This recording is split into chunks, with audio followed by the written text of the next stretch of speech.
All right, we are back. I have taken care of some of the extremely boring stuff. I mean, this whole game is relatively boring, but I've taken care of some of the extremely boring stuff off stream. This game is relatively addictive, even with just you doing nothing at all. So, as you can see, we have dug out a huge, I mean, huge, but a good chunk of the front start of this. So these little spikes here show you where the dirt started. So we've dug this part out. We've also got our way to a full tier 3 part, I think some tier 4 and one tier 5 thing with this. So let me show you sort of what we've got hodgepodged up here, just in case this is maybe the first thing you've seen. So we are going to start where the dirt would start. So we've got this conveyor belt hopper where the dump truck dumps all the dirt into. This then gets picked up by the conveyor belt, shockingly, and then that gets dumped into this, I believe this is called a Glacier Creek. Now this is, I believe, the Tier 5 version of this thing. You know what? We can find out real fast. We're going to go to the journal. Oh, I said we're going to go to the journal. Wash plants. Let me go the other direction. And Glacier Creek. Yeah, so this is Tier 5. Assuming this is the one that I have, which I'm pretty sure it's the one that I have. Maybe it's not the one that I have. I could be completely lying out of my butt. What's the tier 4 version of it? Planter? No, it's duplex jig. Shaker? So shaker is tier 3.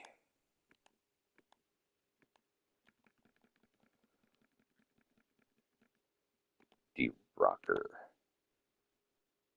Tier 4. This is what I've got. So I've got the tier 4 here. So this is the D-rocker, tier 4. So basically the dirt falls into this, and this is the first thing that sort of separates some stuff, and it pulls out some rocks and then separates other things. So the rocks then go down this chute here, and the good stuff falls into here. Now this is the first place where, pay dirt can be collected from. So underneath these grates, stuff will be collected. So you just come in here with a little trowel and you clean it out and you just dump stuff in the bucket. I love the fact that it's got holders for 3 buckets, yet only 1 bucket can be placed in here. I feel like there's only the 1 yellow spot. You come here with more buckets, they won't go into this. It's just a lie. So anyway, so this will clear out the first amount of it. Then you got this trommel thing, and this will rotate and, separate more stuff. So then you got these 2 chutes here, and then more stuff will be collected in the miner's moss underneath these grates. You pick them up, pull them out. Again, these holders here on the side are lies. They don't do anything. And then you got the duplex jig here, which this is the tier 3 version. And then this is the tier 5 version, which I'm backwards. This is the duplex jig. This is the tier 5 version. This is, forgot the name of it.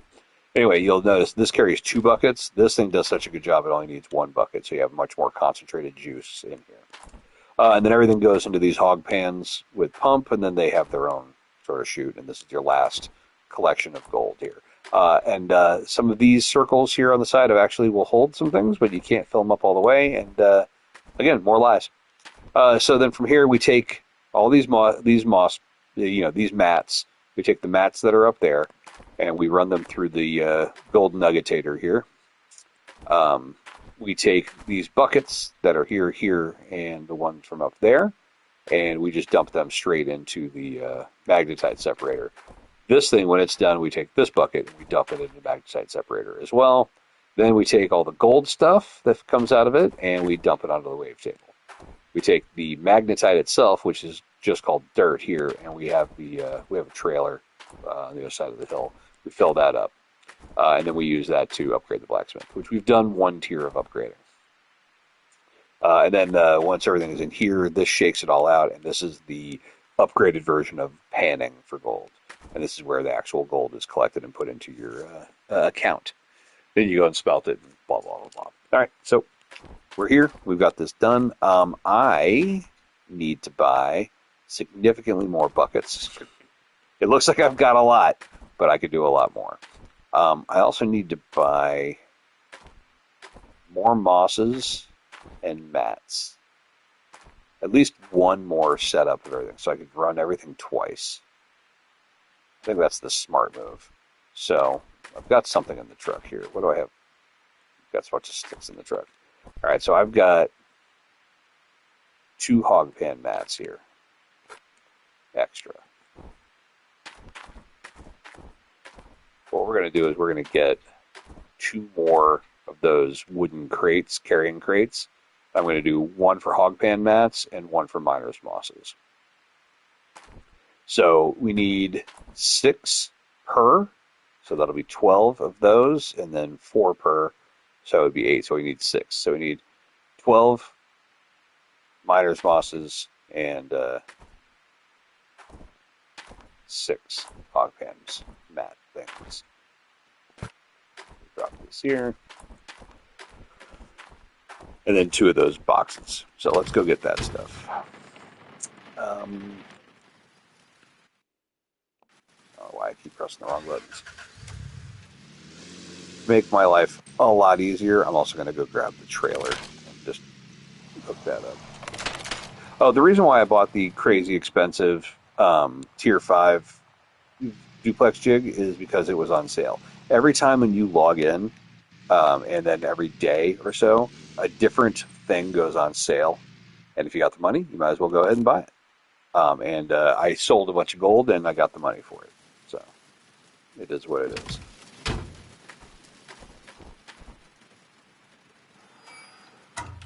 And the one that I have, the other one that I have down there and the one that I replaced, I was renting those. So might as well just get rid of it and own something outright. And I'll just slowly do that piecemeal as the days progress and the money builds up. Funny part is I'm actually doing the exact same thing with my motorcycle in the real world. I'm relatively hard on bikes. For the longest time, I didn't have a garage, so they would just get parked outside and they'd end up getting scratched.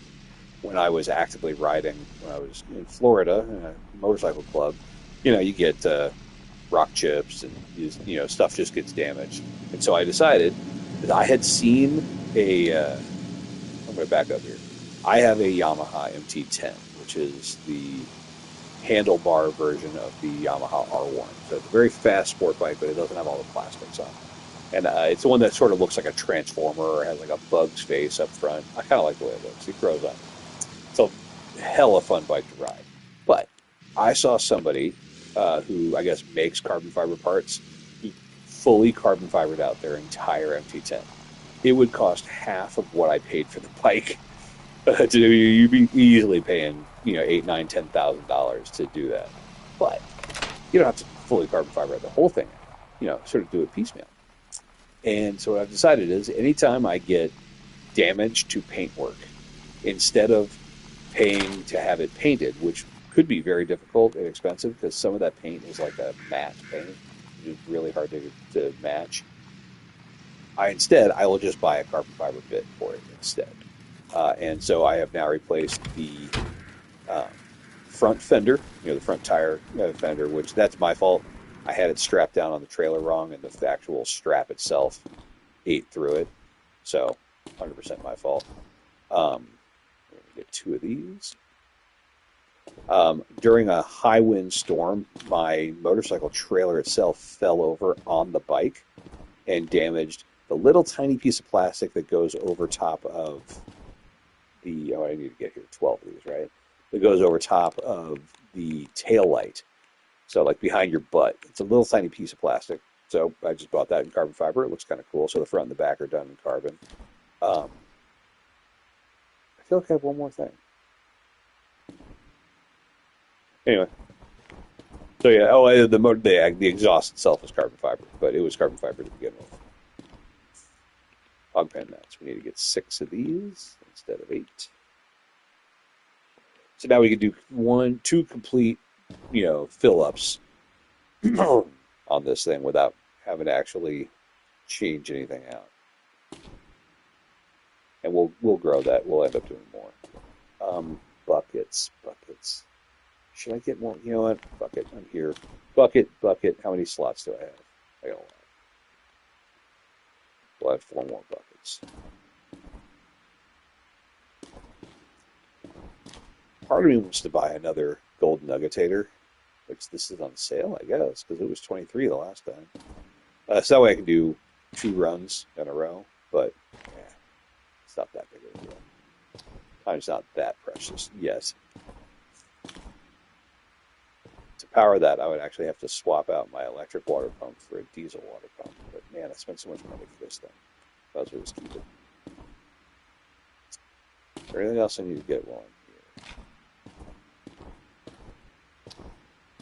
I don't really think so. At some point, we're going to have to get some lighting system stuff.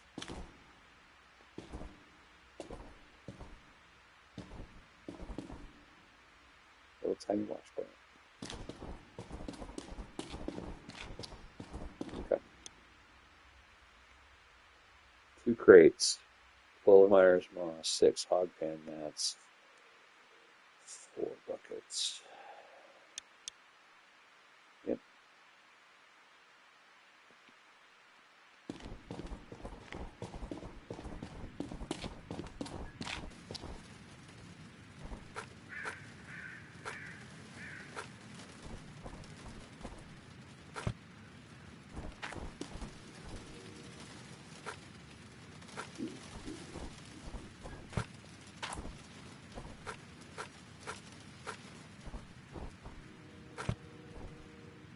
Really get in there.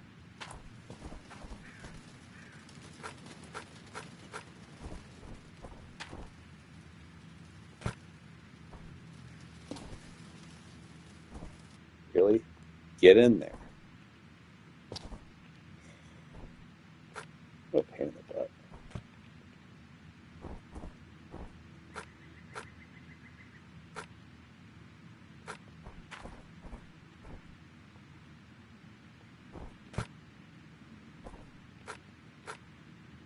Oh my god. Just trying to drop this. Okay. And we can have another drawing in there. So, actually, I should probably buy 6 more of those and 8 more of these since I can.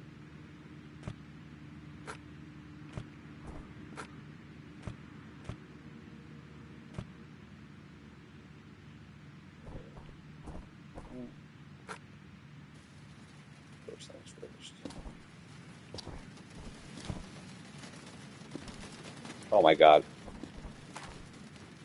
That little thing being in the bedside just yeeted all of my stuff out of this thing.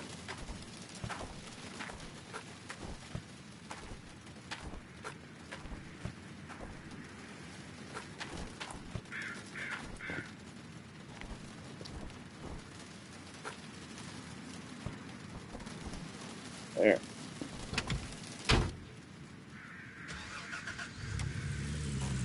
Good lord.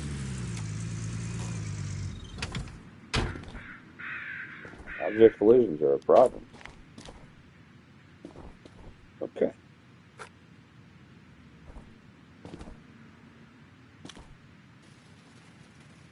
Oh no, it's just not going to fit.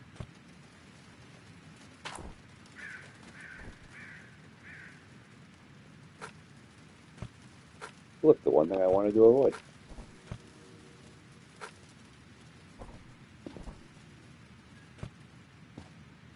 Oh, fun.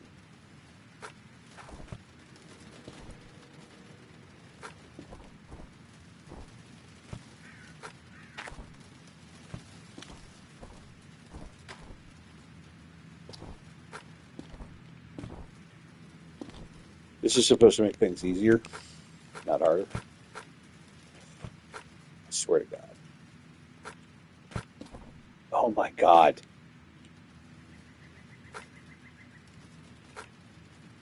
Stuff like this is why people quit playing games.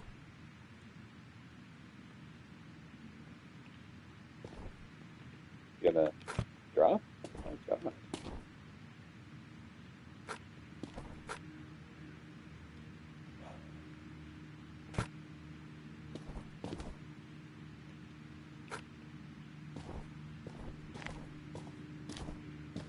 Here, we'll do this. Okay. Make it a little easier on the world.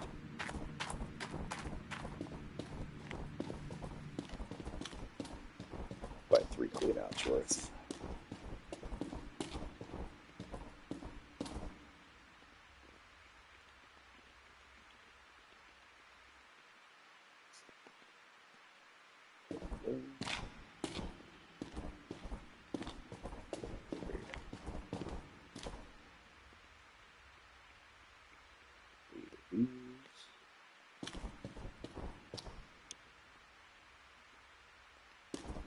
Okay.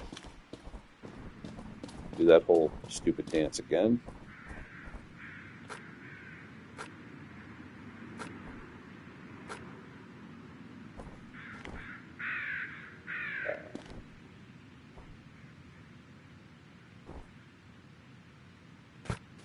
Where'd all these go?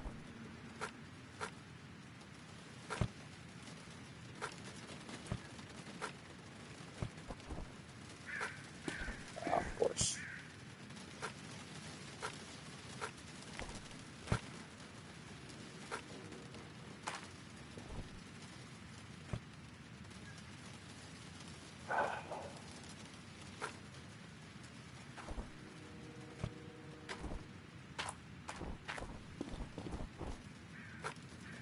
Whatever. As long as I don't lose anything between here and there.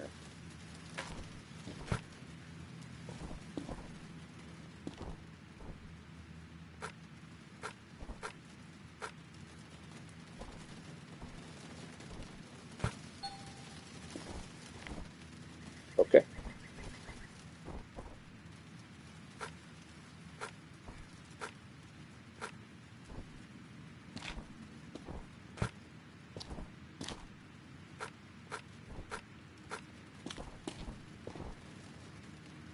That really won't matter because the reason why we're doing this is this way I can put 2 full loadouts in this and have 1 more in. And then when we're done with that clean out, we just take those and put them straight in the nuggetator. We'll never have to put all 24 in there.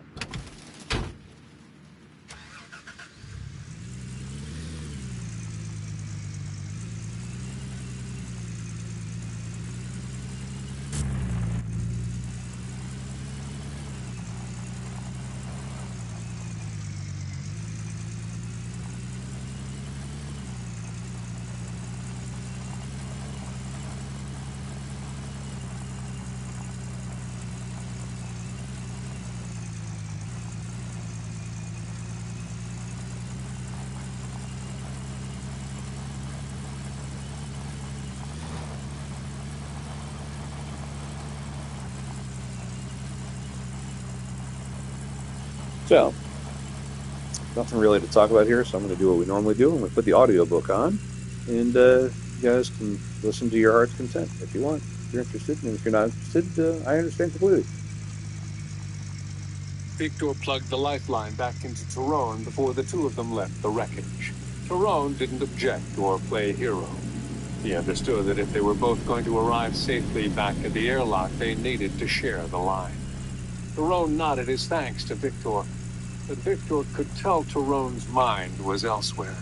All hope of finding Honda alive here had shattered, and Tyrone's face showed only despair. It almost relieved Victor that he and Tyrone couldn't communicate, since they were sharing a line. What would Victor say? It's my fault that Honda's here? It's my fault she may be dead? It wouldn't be untrue. If not for Victor, the council would never have sent Honda away. She'd be on El Cavador, safe and alive. He flew up out of the corridor of the wreckage, leading the way, with Tyrone behind him. What the fuck? Since Victor couldn't call for help if he needed it, it made sense for him to be up front where Tyrone could see him. Most of the jagged protrusions around the entrance to the corridor had been cut away, but it surprised Victor to see that many still remained. It had been dangerous and reckless of him to fly down here as quickly as he had. But he had been thinking of Honda then. He had been clinging to the hope that she was here, inside, alive, ready for rescue. Now he knew she wasn't. A hand grabbed Victor's shoulder. It was Tyrone, already plugging the lifeline into Victor's back. Tyrone seemed agitated. He flew forward in a rush toward the ship, and Victor followed. The chatter in Victor's helmet continued. I was We wrong. don't have I a want more. choice, Tyrone, Maybe. said Bazim. It's not Tyrone anymore, said Victor. It's Victor. He just gave me the line. What's going on? He objects to suspending the search for more survivors in order to rescue the people Man, trapped they weren't inside, kidding. said Father. He says there might be 100 people out there who need rescuing. He's right, said Victor. There might be. Unlikely, said Bazim. But possible, Okay, whatever. said Father. Tyrone landed back in the airlock. Victor was right behind him. Father and Nando were coming in as well, the two of them sharing a lifeline also. The airlock was busy with activity. A team of miners was working the big winches, pulling in the mooring cables they had already anchored to the wreckage. The intent was to bring the wreck close to a PK, to be extremely precise with the cuts. There was a limited supply of the longer lifelines, but there were several short lines for working here in the airlock. Tyrone grabbed one from the wall, plugged it into his back, and approached Bazim. I want to go back out there, he said. I'm not staying here while we cut these people free. I want to keep looking, even if I go alone. You can't, Tyrone, said Bazim. You can't leave the ship without a lifeline. I can plug the emergency regulator into my lifeline jack and connect air canisters. It's been done before. That will give me all the air I need. And what about heat? You'll freeze to death. I'll carry one of the battery packs. That'll give me enough heat and power for a few hours at least. Bazim shook his head. I can't let you do that, Tyrone. My daughter is out there, Bazim. Dead, probably, but maybe alive. And as long as there is a chance of me finding her alive, as long as that is the slimmest of possibilities, I will not sit here and do nothing. If you want to stay and help these people, fine. That's your choice. If it were up to me, we'd cut them loose now and look for Alejandra. You don't mean that. The hell I don't. And if it were your daughter, you'd do the same. Father stepped over. Think, Tyrone. Everyone here loves Alejandra. All of us want to keep looking. But we need to go about it safely. Oh my God. If you rush So out there, annoying. there's a good chance you'll die. Too much can go wrong, and you know it. Think about Lola. She can't lose a daughter and a husband. Don't talk like Alejandra is already dead, said Tyrone. We don't know that. 2. All right, said Father. Let's put family aside and think about this practically. You can't carry that much equipment. You'd need a dozen canisters of air at least, plus spare propulsion tanks, 1, plus 2, the battery pack for 1, power 2, and 3, heat, 4, plus 5, 6, rescue 7, gear, spreaders, shears, saws, 8, the bubble. 9, Are you going 10, to carry all that? 11. If I have to. You can't, said Father. It's too much for one person. It's too much for 5 people to carry. But even if it weren't, what would you do if you I found swear, the someone? carrying system in this You game can't get them makes me back want to to the kill ship. myself. I could keep them alive until you came for us. Bazim sighed. Stop. None of us wants to delay the search, Tyrone. But we can't desert these people here. As soon as we cut away the other wreckage and get them inside, Are you we just can pouring push through on. the side? That will take 5 to 6 hours at least, said Tyrone. These people were minutes away from death. We barely reached them in time. If there are more out there, they won't last 5 hours. Bazim and Father exchanged Right here. glances. Maybe. There was no arguing Maybe that the it'll be prospect safe of finding on a more flat survivors grew thinner by the minute. Father sighed. It wouldn't work, Tyrone. Look at the debris 1, out there. 2, It extends 3, for 4, kilometers in every 5, direction. 6, You 7, can't cover 8, that much 9, ground in a 10, propulsion pack. You could take one of the quick ships, 11, 12. said Victor. Everyone turned to Victor, who was standing off to the side, listening to the whole exchange. Quick ships are cargo carriers, Vico, said Bazim. There's 12. They're not made for carrying people. Doesn't mean a person can't climb inside, said Victor. And there will be plenty of room for rescue gear and air canisters and batteries. Bazim shook his head. Wouldn't work. Quick ships are programmed to go directly to Luna. Every quick ship has 2 programs, said Victor. We only use the one that sends the ship to Luna, the one that operates the rockets, the one for long-range flight. The other one is the Lug program, the one Lunar Guidance uses when the quick ship arrives Finally at got Luna. that taken care It of. overrides the first program and gently flies the quick ship into port using the battery and the light propulsion rig. It doesn't run on the rockets. We've never used it before because we've never had any need for it. We've never used Okay. it, said Bazin, because we can't access it. I can, said Victor. I've made repairs to quick ships before. I've noodled around with the system. I know how to get to it and how to initiate it. We can fly it manually. Bazin shook his head again. Those batteries don't carry a lot of juice, Vico. They're made to fly the ship a short distance into port, not patrol for kilometers on end through a debris cloud. If the battery runs out while you're cruising along, you won't be able to fire the retro. You'll sail on forever into oblivion. Besides, Tyrone has no idea how to fly one of these things. He doesn't have to fly, said Victor. I would. They all stared at him. It wouldn't be that difficult, said Victor. Simple, really. You know I could do it, Father. You've seen me tinker with the program. I wouldn't even have to leave the ship. Tyrone could wear a cable harness anchored to the ship when he leaves All to right, check let's see if out we a can wreck. collect some juice That here. way he's not out there floating in Gold nothing. juice. He's anchored to someone who could fly him back to El Cavador if something goes wrong. Just realized. And the battery isn't a problem either. I know how to monitor the power supply to ensure that we don't use up all the power without leaving us enough juice to stop and return to the Okay, ship. we got here. I can do this. 22%. The men looked at one another. Finally, Father said, I can't let you go out there, Vico. It's too dangerous. If anyone is flying that ship, it's me. I know the system better than you do, Father. That's no fault of yours. You have no reason to study what we don't use. I did study it. It's much safer if I fly it. I'm sorry, said Bazin. It's not that I doubt your abilities, Vico, but we've never practiced this. And right now, my job is to protect this family. Alejandra is family, said Victor, and so is Farah. They may have left with the Italians, but they are still part of us. That gave Bazin pause. He looked at Father, who still seemed unsure. At least let him try, said Tyrone. Let him show you he can fly it. Or let Segundo try. There's nothing There more we the go. three of us can do for the survivors. It's in the miners' hands There now. we go. If Victor can prove it's possible and safe, he can't deny me the chance to save my daughter. Have you been listening to this, Concepcion? Bazin asked. Every word, said Concepcion, who was still at the helm with the flight crew. I can't overrule Segundo's decision, he said. If he allows Victor to go, is his choice. But if there's a way to find more survivors, we should try. There was a long pause as Father considered. Two conditions, he said. Show me you can fly this thing. And I'm coming with you. The quick ships were docked in a holding bay at the rear of the ship. Victor and Tyrone brought one outside, and Victor climbed into the space that would serve as a cockpit. He wired his handheld into the ship's computer and located the lunar guidance program. Since the quick ship was automated, there were no flight controls for Victor to steer with.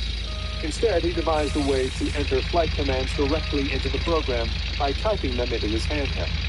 It would be a slow and precarious way to maneuver the ship, since only one command could be entered at a time, and it didn't allow for quick reactions. He wouldn't be able to jink or dive or spin like he did when flying with a propulsion tank. It would be more like flying a freighter, slow to turn and decelerate. Even still, Victor was fairly confident he could fly it with at least enough accuracy to reach the larger pieces of wreckage. With more time, he would have installed shields against solar radiation, as well as seats with safety harnesses. But there was no time. And as soon as he had strapped himself to the structure, he detached his lifeline and replaced it with an air regulator and oxygen canister. Getting power to his suit was trickier. Victor taped one of the smaller batteries to his belt and hardwired the power inputs directly into the suit. The lights on his HUD were noticeably dimmer, but he had enough heat to get by with, and the radio worked. When Tyrone saw that Victor was set, he flew back to the airlock with Victor's detached lifeline and watched with the others. It was then that Victor realized how alone he was. He was completely untethered from El Cavador. It was only moments ago that he had severed his own lifeline to rescue the survivors, but that hadn't been a risk, really. Tyrone had been right there beside him. A link and anchor to El Cavador had been only an arm's length away. Now, for the first time in his life, El Cavador was beyond his immediate reach. He began typing in the command to fly forward when it occurred to him that the lug program was based on the quick ship having a full load of mined metal, meaning a lot more mass. Victor stopped himself. Had he entered the command, he realized he might have rocketed himself into oblivion. Brilliant, Vic thought. He shook his head, annoyed with himself for being so careless, then adjusted the program and typed in the first command. Propulsion pushed him forward gently, much to his relief. He flew away from the ship and did a wide loop that brought him eventually back to the airlock, in what he hoped was a display of some piloting proficiency. Father, Bazine, and Tyrone flew out to the quick ship, carrying larger batteries and rescue equipment. It meant they had agreed to try it. Father plugged an audio cable from his helmet to Victor's, while Bazine anchored the equipment in the cargo hold. Victor then hardwired portable power supplies into Father's and Tyrone's suit, and soon everyone was set. That wasn't the best flying I've seen, Vico, said Bazine, but it should be good enough for our purposes. Put a hand on the spare air canisters. You've got about 8 hours of air, but I want you back here in 3. The less time you spend out there, the better. The wreckage is unstable and drifting. The ship is small. It can't withstand a collision. Give yourself a wide berth wherever you go. As for communication, Concepcion still has us on radio silence in case the pod can detect radio. Use the helmet-to-helmet audio cables to speak to each other. And keep your radios on, just in case. Above all, be safe. Don't take risks. If all of you don't agree that something is safe, don't do it. Even to save another survivor, your first priority is your own safety. Get back here alive. Bazine did a quick final inspection of all cables, canisters, and equipment. Then he wished them well and flew back to the airlock. Tyrone looked at Victor and Father. "Thank you," he said, "for doing this, for coming with me." "We may not find anyone," said Father. "We will have tried," said Tyrone. "I couldn't live with myself if I didn't at least do that." "Take us out, Vico," said Father. "Nice and slow."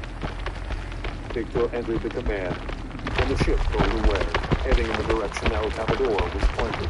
After patrolling for a while, Tyrone spotted out a large piece of wreckage a few kilometers below the heading position. Victor saw it and entered what he hoped would be the right commands to maneuver the quick ship alongside the wreckage. He had to judge the distance and angle of approach by sight alone, however, and his first attempt was way off, far beyond the reach of their safety cables. He apologized, circled wide, and tried a second approach. This time he fired retros too late and overshot. "I thought you said you could fly this," said Tyrone. "It's doing the best he can," said Father. "No one's done this before." Victor gave another series of commands, and this time judged it right, coming alongside the wreck within 10 meters of an accessible hatch. "Tyrone and I will check it out," Father said to Victor. "You stay put and watch for collisions. Don't let anything get the quick ship or we're all in trouble." Father detached the audio cable that connected him to Victor and flew down to the wreck, carrying a load of gear. Tyrone followed. From what they met, they stood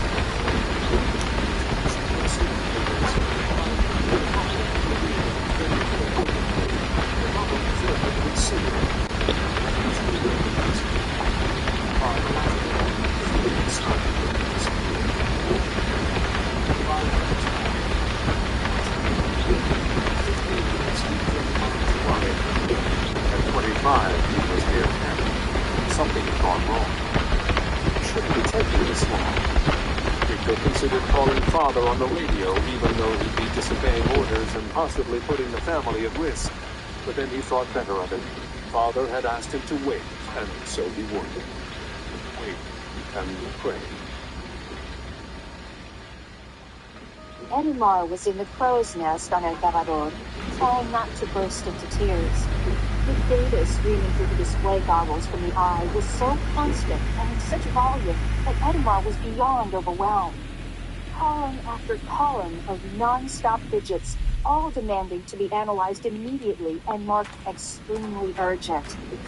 The problem is the debris. There were thousands of pieces of wreckage all around the ship, and since all of them were drifting through space and relatively close, I had mistakenly labeled each piece of debris, however small, as a possible collision threat. And once an object is so tagged, the eye's programming insisted that the eye track its movements. This meant the eye was now tracking thousands of objects at once and sending all of that data in a deluge of information directly to Edimar's goggles. It was too much. And worse still, it was inaccurate. Of the thousands of objects the eye currently considered a threat, only a handful were truly dangerous. It meant the real threats, the objects that Edimar should be tracking, were being lost in a sea of unnecessary alerts. She blinked open a line to Concepcion at the bridge. "I can't do it," said Edimar.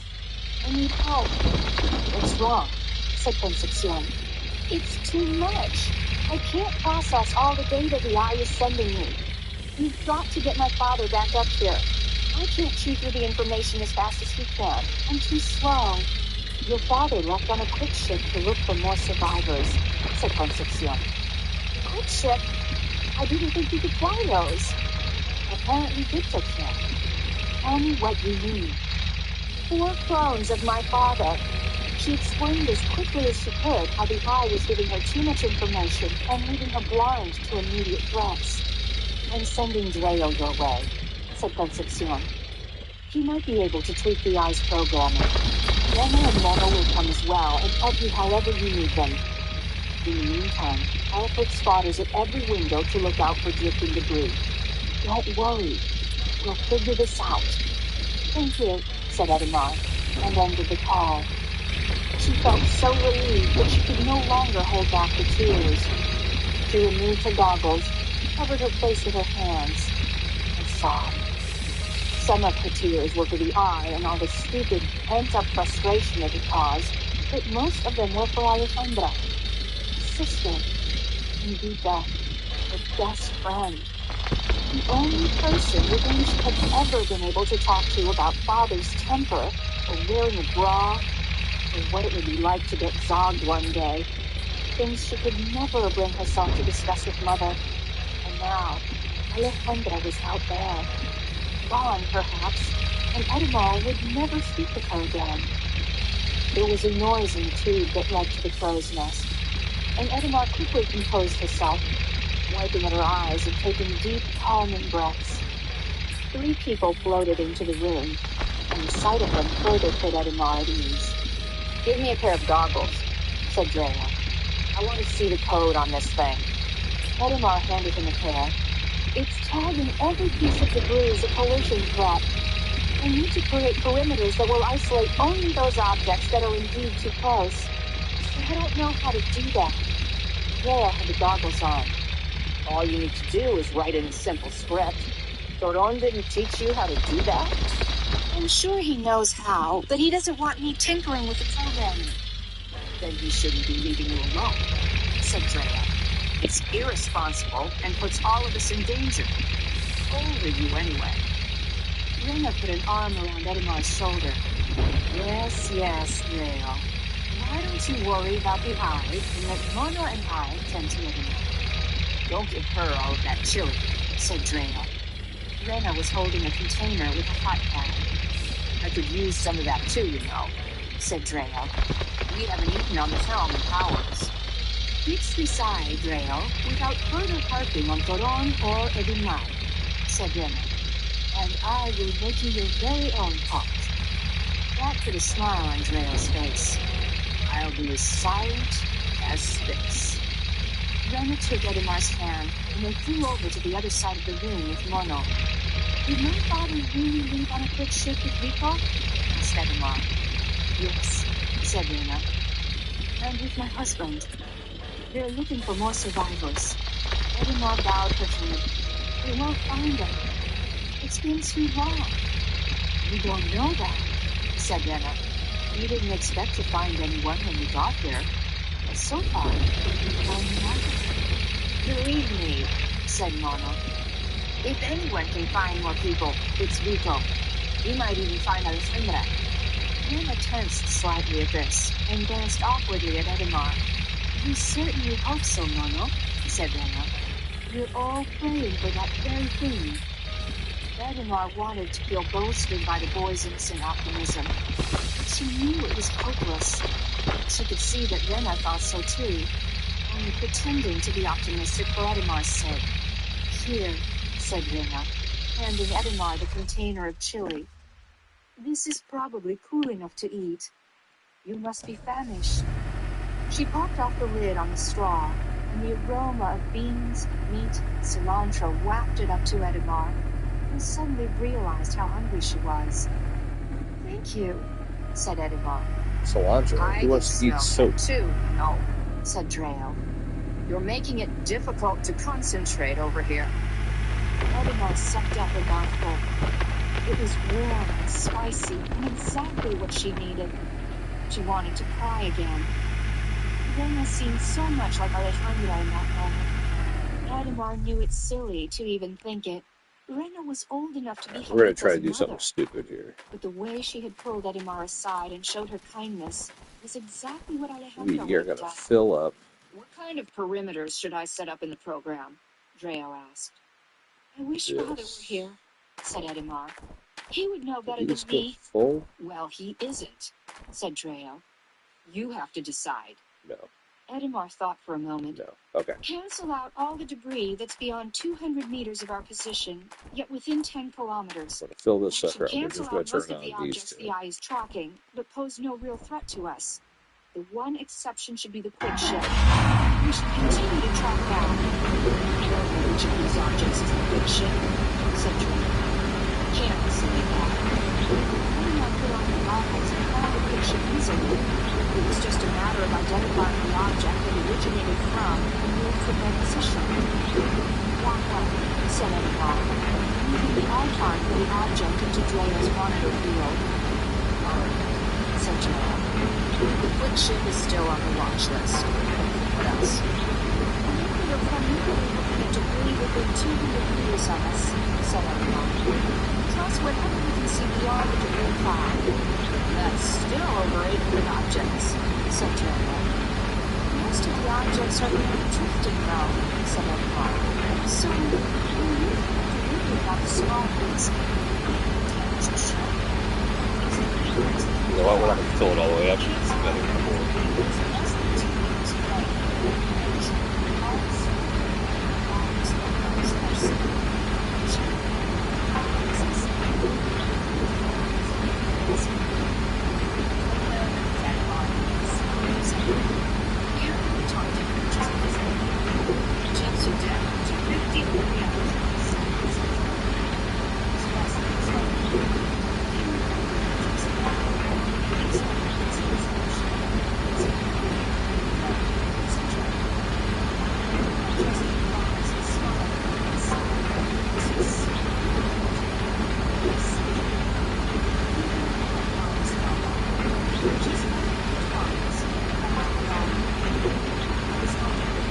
Instantly wiped the smile from her face. Excellent.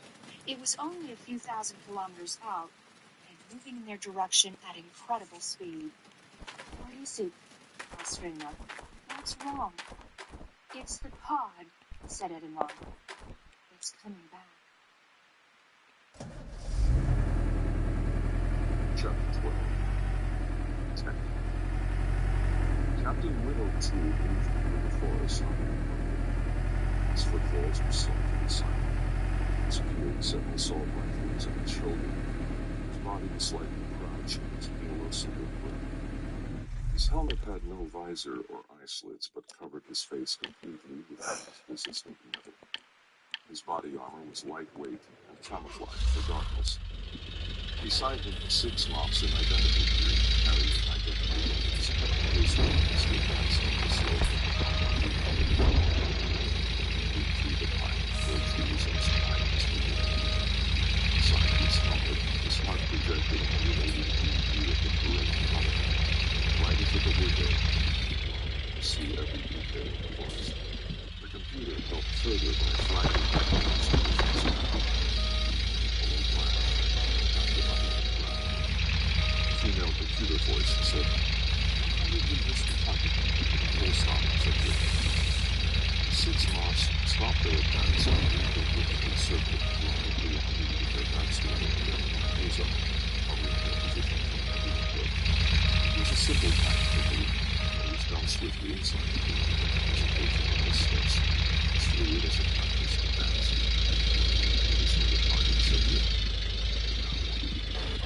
assessment, said Logan. Saturday Night Fever, said Logan. Can't you see? A window popped up on the inside, showing the overhead view of the position of the satellite. He leaned down the man, and the satellite drifted scrolling down the television box over the line of actors. Two-line number. Probably a two-story building. Some opera-like appearance stood in the center of it. The Indian military had put it there for military exercises like this. Several armed guards patrolled the route. Now the resort, said Einstein. That brochure said 5 stars, said Logan. Tonight's mission was a rescue operation. Olivia was active in part of the foreign criminal acting with no hostage by Islamist extremists. The extremists were actually fellow Muslims who agreed to play the bad guys for once. It was the 10th field exercise in 2 days. We had devised all kinds of different scenarios: rescue operations, refugee protection, demolition, counterinsurgency measures, included some different cultural considerations and humanity. They were being brought into a blind valley to the sky. Instead, they were being brought by the beach in New Guinea into the jungle. The idea was to train for everything else in heaven. Count 5 guards around the perimeter section. But there are probably others who can't see with the second. You say we go gunner from here on in. And then switching up.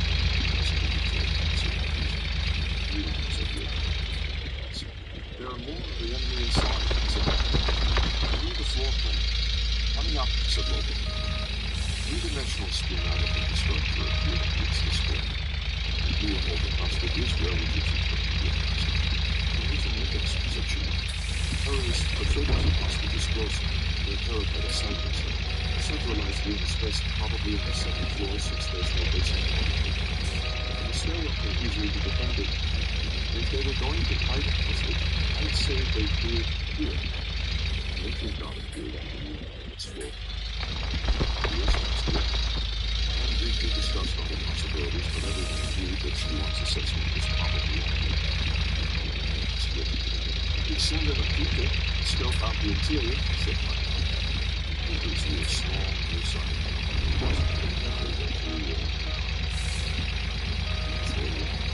Single processing to detect any weak inside. Voice no objection. Pinetop took a peeker from his backpack and flew it upward through the trees using his eye. No thanks, but did. Settled the big room. 3 minutes later, they had confirmed that she wanted something. It was indeed being held on the 2nd floor and centrally located. Pinetop pointed to the second. From here on in, I'm the director. I'm in charge. Responded with a presentation giving out to everyone. The instructions were clear, thorough, and intelligent, as if he had been planning a strategy for months. They advanced up the slope quickly, fanning out, rifles at the ready, approaching the meadow for home programs. Thermal imaging revealed 3 enemy guards hiding in the forest. Mops took these out closely. The other side was fired silently. 3 enemy guards dropped, fell down in the seats instead.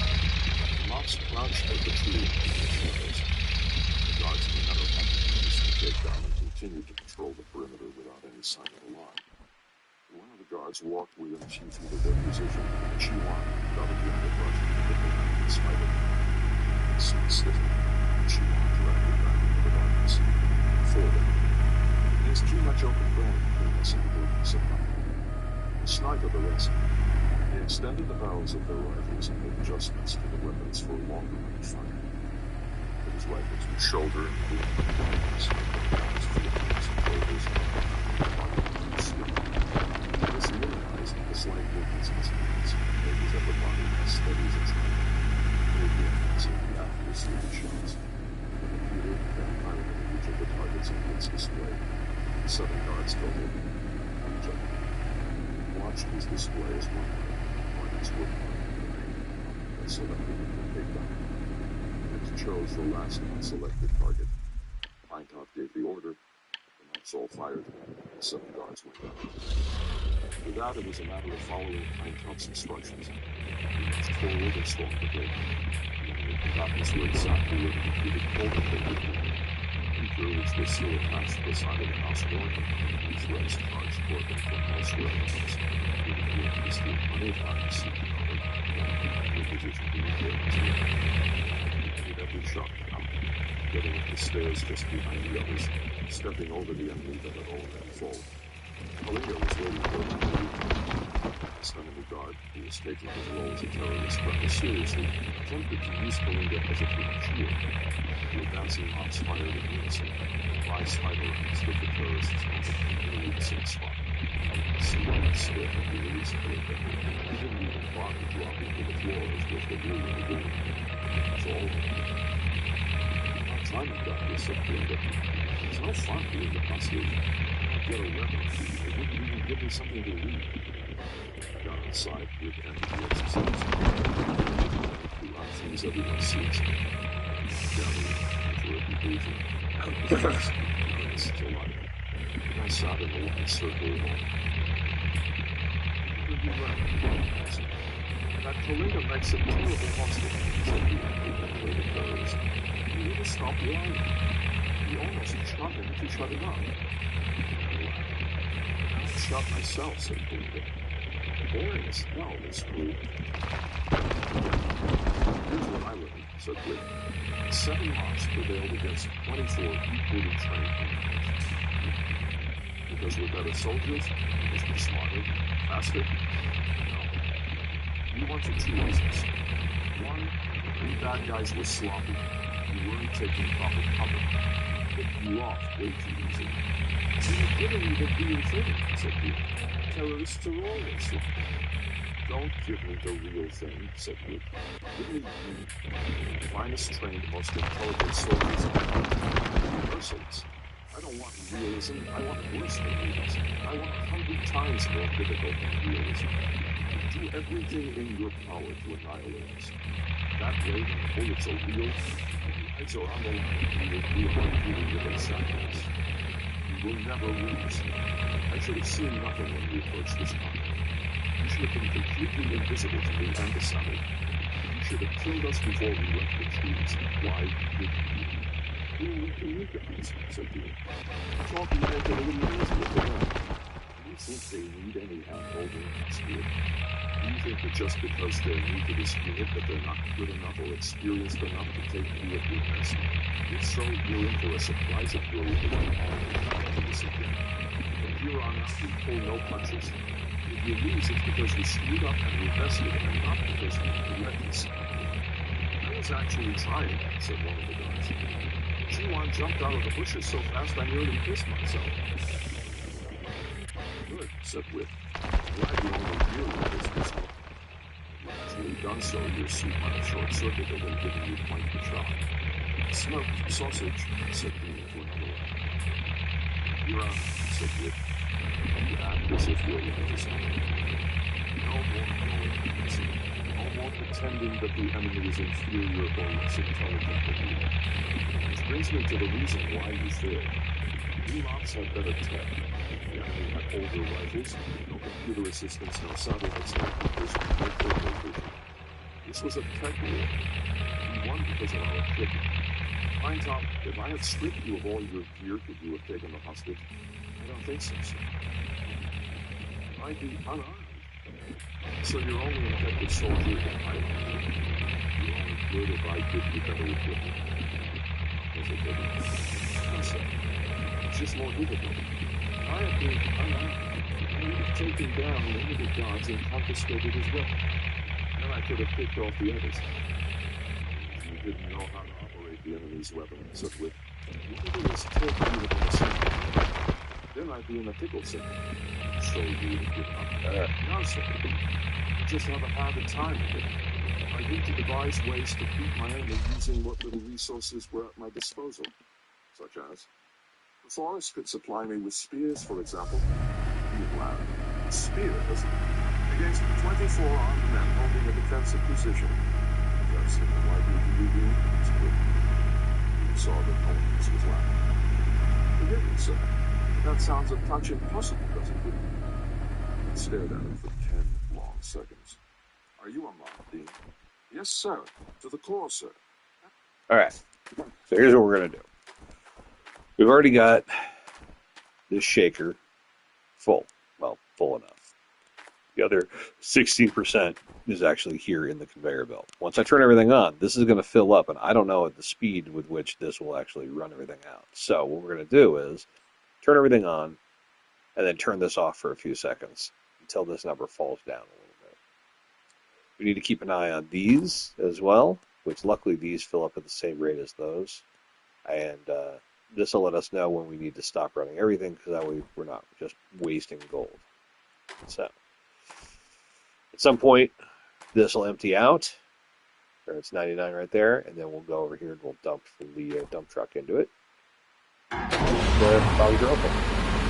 We'll need this running, and there's up for a minute.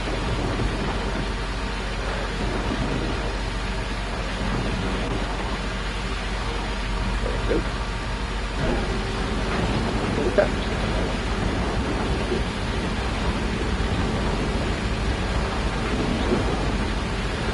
So I think the first thing that's going to happen is these will fill. This will fill. We'll have to dump the dump truck in there as well. There may be enough here to fill up these all the way.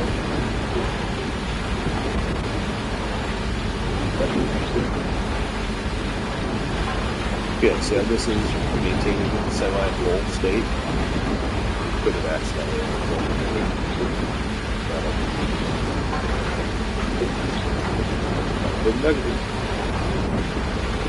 Okay, 3 of these are going out. We're not.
Finishing this one with at least one more dump truck load.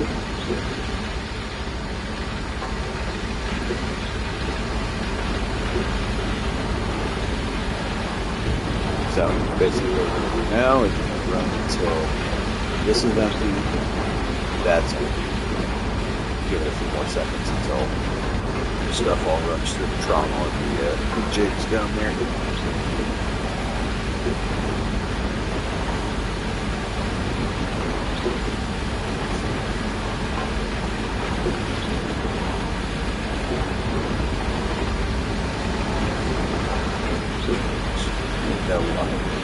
Place for bucket here.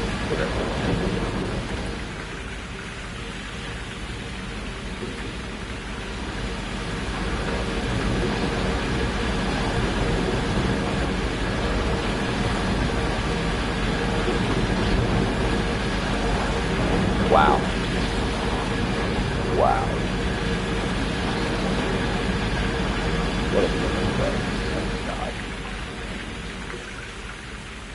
I'm gonna not make it good. Bucket.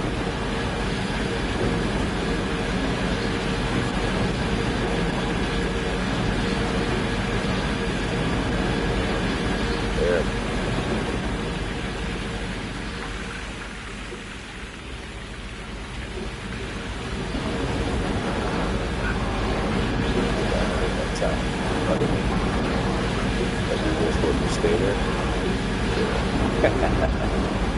I was trying to be all fancy. Turn on.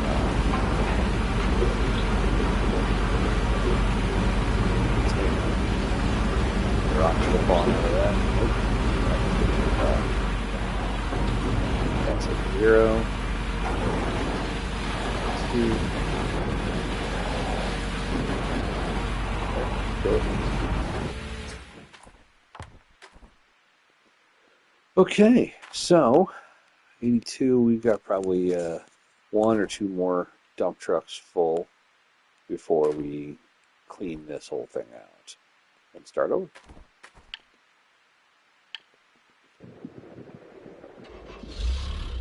Audiobook going back on? Absolutely. Then I expect you to take down 24 armed men using only a spear. I expect you to take down 1,000 men with a toothpick. We are not soldiers until we know how to go stark naked against a fully armed enemy and kill him. You nodded, humbled. Yes, sir. Let's turn to the others. We have become too reliant on our tech. Who's to say we will always have the technological advantage? What if there were an enemy with capabilities and weapons far beyond our own? We would give up. Looking for a response. I said we would give up, and shouted in unison. No, sir. This is an inevitability, gentlemen. Sooner or later, we will face a threat whose tech surpasses our own. Or we will face an enemy who figures out how to completely neutralize our tech. Weapons, communication, GPS, drones, rifles, explosives, everything. Let's figure out how to fight them no matter what they do and no matter how hard. He paused, coming to a decision. From here on out, we will also train for missions without tech. 0. Then we'll train for missions without gunpowder. Then we'll train for missions in which the enemy can always see us. Whatever the situation is, we will always be at a severe disadvantage. It's time we reminded ourselves what makes us PCs and bots. It is not the chips inside our brains. It is the gray matter between our ears. The enemy may outgun us, but they will never outwit us. Turn to the 6 mobs with whom you have taken the compound. Gentlemen, leave your rifles and tech here. Carry only a pouch of spider packs. These will serve as your spears. Wear only your dampening suits, no helmets. Head into the hills, no farther than 3 miles. In 2 hours, 24 soldiers equipped with all the tech you possess will come hunt you down and kill you unless you kill them first. 6 mobs stood and began removing their gear. And Dean said Wit turning to the man. I'd like you to go with them. You may doubt your own abilities, but I don't. I will be coming to you personally. Take me down before I find you. Dean stood and smiled, pleased for the chance to redeem himself. Thank you, Seth. The mobs ran away from the group at a sprint into the bogs. Dean ran after them, hopping over the underbrush of the tree line, disappearing under the cover of trees. Graceful. Graceful. Chapter 13. Files.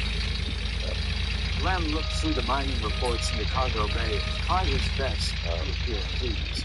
The crew chief was beside him, smiling, waiting for Lem's praise. By the look of the reports, the man deserved plenty of praise indeed. The numbers were impressive. Oh my God, I am stuck. Sweepers were bringing in so much metal from the dust cloud that the men couldn't smelt it into cylinders fast enough.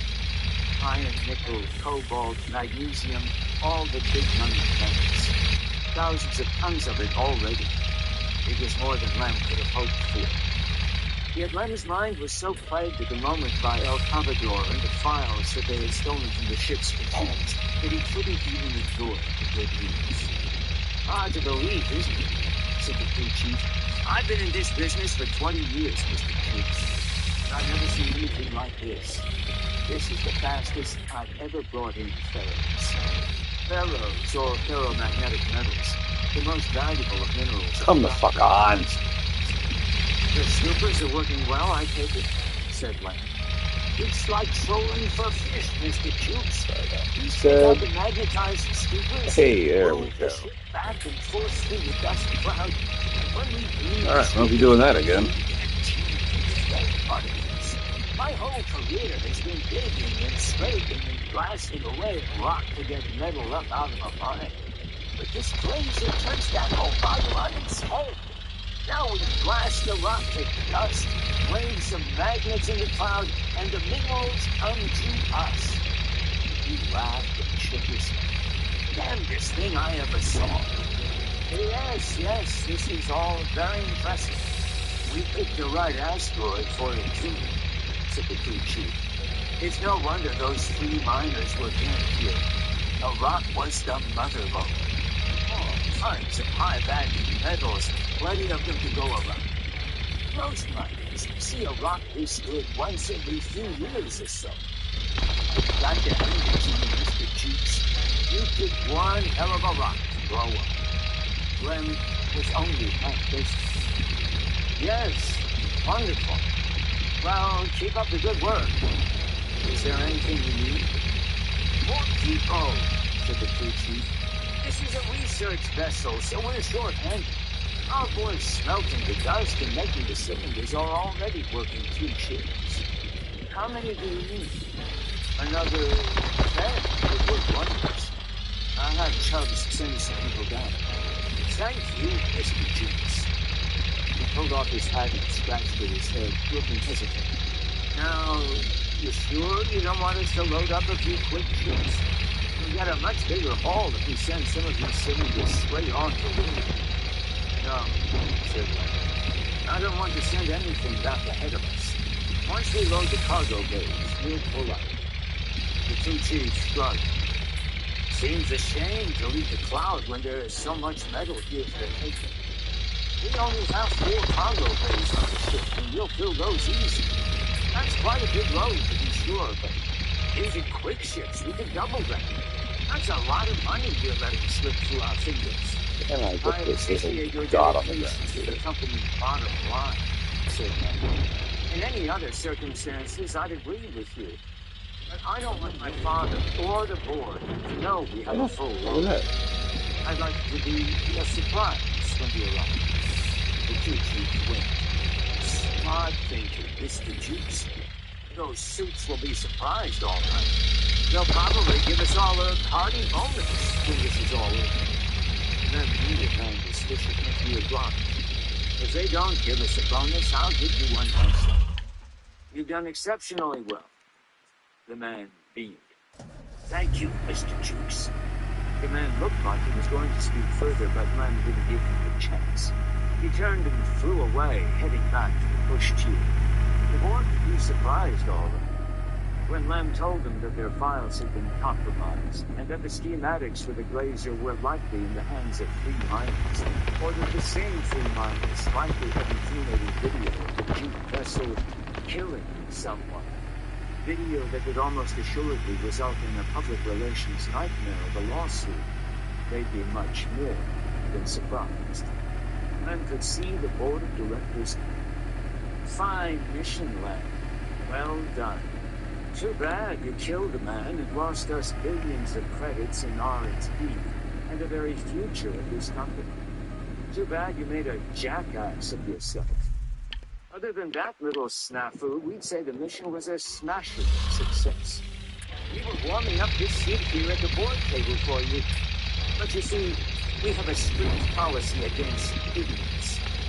You'll have to give it to this spineless Ivan bastard instead. So sorry, I'm sure you understand. Lem climbed into the tube and spoke the order to the helm, shooting away. These people have stained me, he told himself. These damn 3 miners have stained me. Thank you, Concepcion Ferraris. Thank you for taking the last 2 years of my life and flushing them down the traffic. No, not just the last 2 years, but my whole life. Everything I've worked for. This will cancel out all of my previous achievements. My reputation will be ruined. And not only that, now that you know that, but his fortune as well. The company wouldn't just sue him, they'd take him for everything he was worth, which was no small sum. They'd tag the whole ordeal as gross negligence and roast him around. Father didn't do anything to stop him. He'd turn a blind eye. He'd chalk it up as another of Lem's life lessons. You dug yourself into this mess, man. You can get yourself out. No. You don't know this. The board would never know. By the time they reached the windmill, all would be resolved.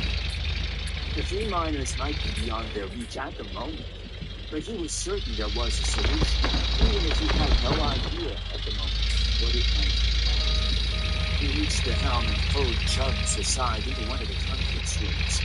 Chubbs floated near the entrance, but Lem felt like welcome. He turned on his greaves and fan braces and paced back and forth in front of the window, beyond which was a murky dust cloud, the dotted black of space. "We have a situation," said Lem. "One that I would prefer to keep very quiet." "All right," said Chubbs. "When we bumped the 3 miners, there were 3 men on the hull. One of them was struck with one of the sensors we cut away." "I remember," said Chubbs. "It looked ugly."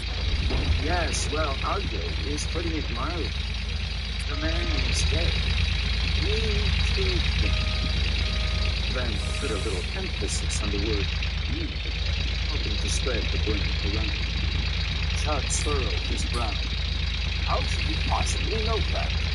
Rem told him about the message from Concepcion. Chubbs whistled. "You don't know about this?" "I called into my room and he checked the system. You ready for the fun part?" They downvoted us. Not only did they hack us and leave us a lovely little message, but they also took our files. Everything. Chubbs swore in his breath. "How we throw out this? It all seems too funny." Names the sneakers. They poked their little noses in here without us knowing, and they copied us. Podolsky showed me on the records. They duped us. Chubbs swore again. "Not good, Glenn." "No, not good. Schematics of the glazer, all of our research, the engineer's journals." Whoa. Little, bulldozer pirouette, huh? Stopped up on his eyes and looked up. "Yes," said he. "They have video of us killing one of their crew. Do you know what the test would be like? If the corpse would be together." "It wasn't an accident," said Chubbs.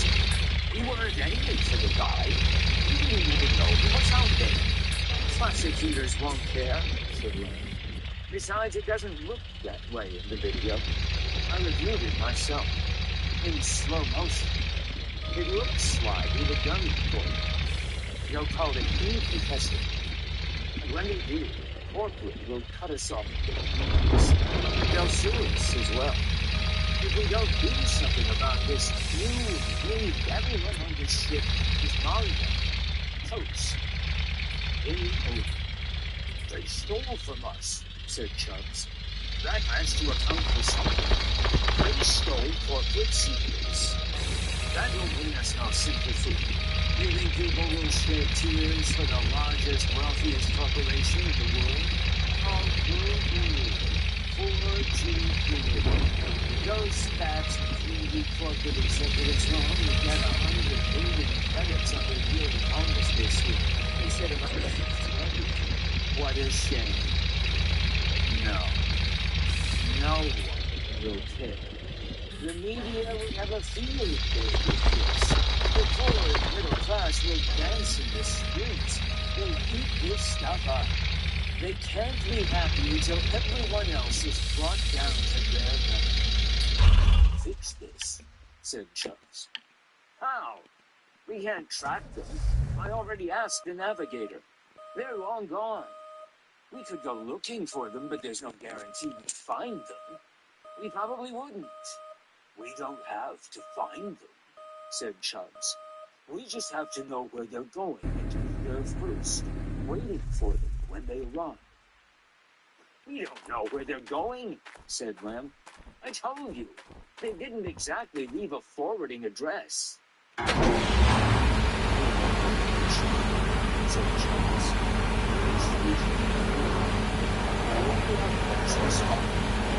All bounds and plans of their first products. Not having about them. to the office. You know what's in our files. As soon as they figure out what they have, they'll rush to the way station and try to sell the schematics on the black market. That's the only place even remotely close to here where they can be. They could head back into the lunar system. Maybe they will be the lunar station. Maybe they'll think they'll get a better price closer to the Again, we're watching that Eastern 7. Wait for it to get close up. They don't take risks like that. Most people came out to the north. They try to sell to the colonies. That's more important to them than getting a better price. They couldn't fly down to Mars or the asteroid belt. A, it's too far. And B, they want to stay as far away from orbiters as possible. They don't see the box. They don't want that. They'll be the radio station is there. Fine. How they're tough. San Diego's over from us. Not their ship is still there. And maybe there is no space process just to see. They don't work with the country. Tribes, Chubbs, families, and families. Markets. If they want to court the information, they do those. But they have to also choose savings. Like the savings. Like the animals, too. It's not wise. They still make the biggest savings.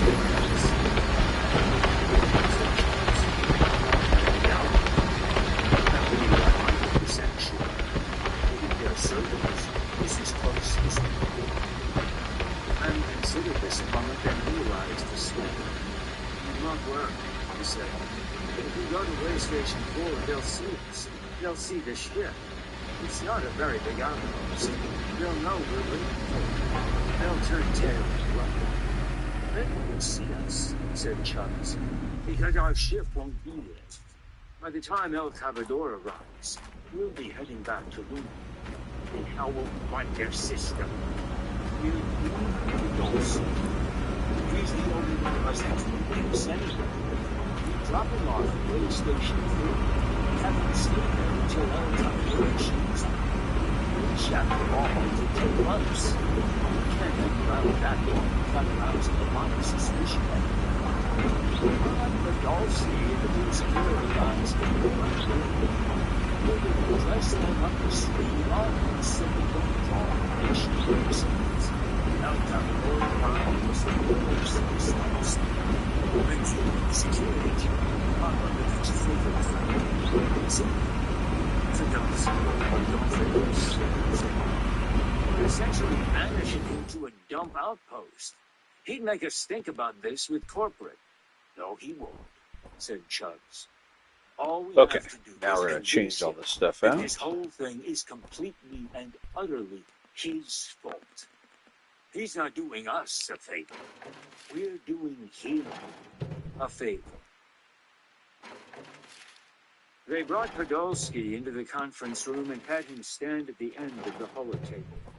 Lem put on a grave, disappointed face while Chubbs stood over in the corner, arms folded across his chest, scowling, playing bad cop.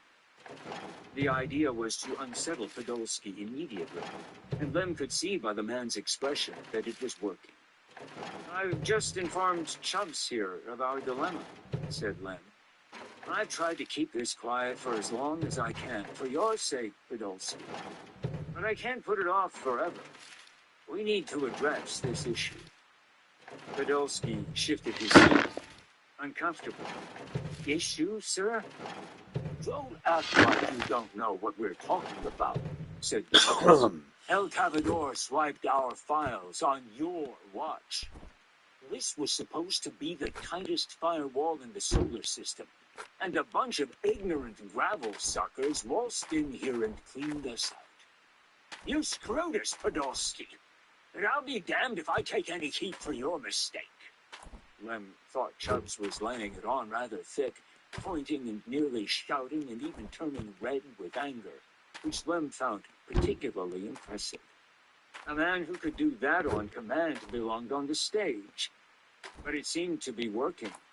Podolsky recoiled a step and held up his hands, palms out, in a gesture of surrender. Wait, hold on a minute. You can't peg this thing on me. We can, said Chubbs. Then who's responsible? The cooks? Janitorial? Or maybe you think Mr. Jukes here is to blame? Is that what you're saying? No, of course not, said Podolsky. The firewall is your territory, said Chubbs. That's what this company pays you for. It's your job to keep this ship as tight as a drum. Perhaps you've forgotten what we're carrying on this vessel. Maybe it simply slipped your mind that the schematics and notes and research for the gravity laser, the most expensive prototype of any tech this company has ever developed, I might add, is on our servers. Did you forget that, Podolsky? No, sir. You didn't? Said Chubbs, feigning surprise. Well, that's astonishing. That blows my mind. Because I can't fathom why anyone would allow a group of uneducated free miners to steal that information from us, knowing how valuable it is. I don't know how it happened, said Podolsky. Nobody's cracked us before. We're impenetrable. You see, said Chubbs, turning to Lem. Listen to him. We're impenetrable. He's not even admitting it happened. Damn. He's in denial. He's not going to do anything about it. We have to go to your father, Lem. Yuko needs to hear about this personally. The board as well. Podolsky isn't going to fix it. Lem moved to Chubbs and began speaking in hushed tones, though just loud enough for Podolsky to hear. We can't go to my father, said Lem. He has a zero tolerance for mistakes like this, especially when there's this much money and company resources invested. He'd string Podolsky up. He would ruin him. Maybe even sue him. Podolsky can't afford that. We don't have a choice, said Chubbs. Wait, said Podolsky. I'm not the only one who wrote the security measures, you know. I helped, yeah, but there are over 200 coders on Luna working on this stuff. I can't be the fall guy here. This wasn't my fault. Chubbs looked at him with contempt. Yes, Podolsky. We'll tell that to Yuko Jukes. We'll explain to him that the man at the controls can't be blamed. He's innocent. Did he even notice the attack take place? No, he had to wait for someone to point it out to him. Did he do anything afterwards to rectify the situation? No, he twiddled his thumbs. I'm sure Mr. Yuko Jukes will be pacified by that argument and absolve you of any and all blame. Podolsky considered this. There's no need to go deeper. I can fix this. Honest. Please, give me a chance on this. What could you do? Asked Lem. Get me close to El Cavador, and I'll hack them back. It will be easy.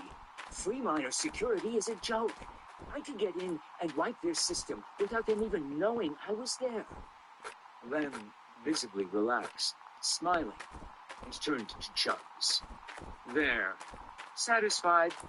I told you Podolsky would own up. Problem solved. It's not that easy, said Chubbs, shaking his head. We don't know where El Cavador is. We can't track them. Lem frowned, all hope vanishing. Right. That is a problem, yes. He sighed. Then there's nothing to be done. Podolsky seemed desperate. Maybe we could ask around. He'd have some of the other clans or families for information. Someone has to know where they are. Chubbs looked painfully amused. You think free miners are going to offer up any intel to corporates? They hate us. They'd never sell out one of their own. And whom would we ask anyway? There's no one close.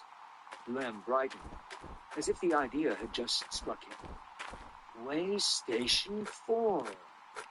El Cavador will need supplies. We'll go there and wait them out. They'd see the ship, said Chubbs. They wouldn't stop.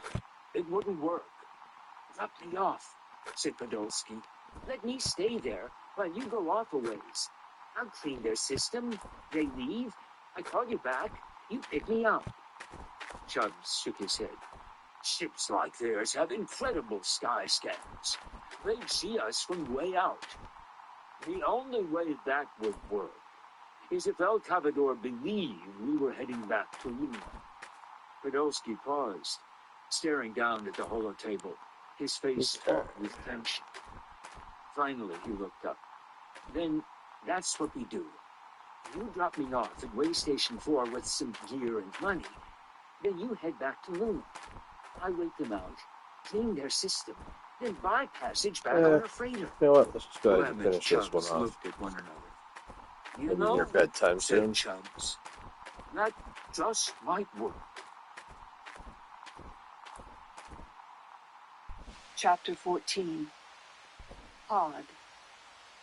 Cecile stood at the holotable at the helm, watching one of the PKs cut through the wreckage of the Italian ship.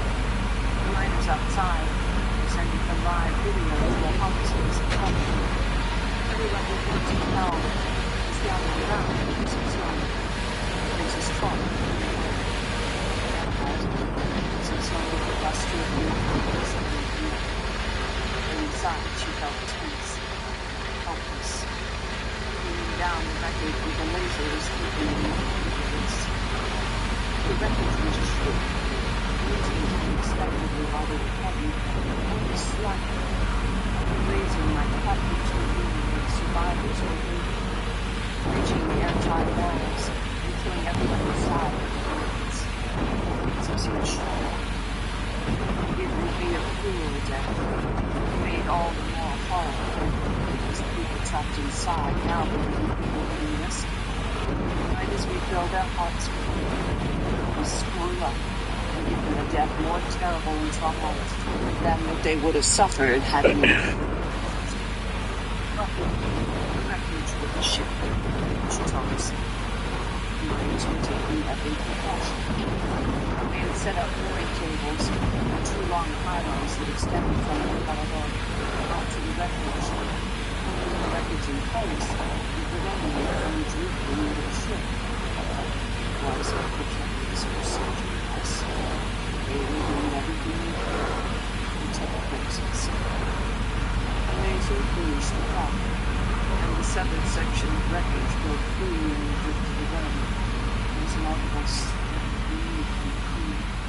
The few of them even applauded and embraced one another, as if Cecile remained still and unresponsive. The job was nowhere close to being finished, and she had learned through sad experience never to celebrate prematurely. They were not out of danger yet. Whatever had done this to the Italians was still coming. The laser beam stopped cutting. Yes. The miners turned on the winches and pulled on the mooring cables, rotating the wreckage into a different position in preparation for a second cut.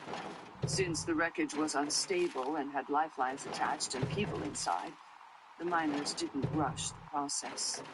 They rotated the wreckage slowly, being careful not to jerk any of the lines. It made Concepcion realize how tedious and lengthy a process this would be, cutting and rotating and cutting and rotating until they had whittled down the structure small enough to fit inside the airlock. It relieved her to know that Victor and Segundo and Toron were out there somewhere continuing the search. The work with the laser drill hadn't put a full stop on the rescue efforts.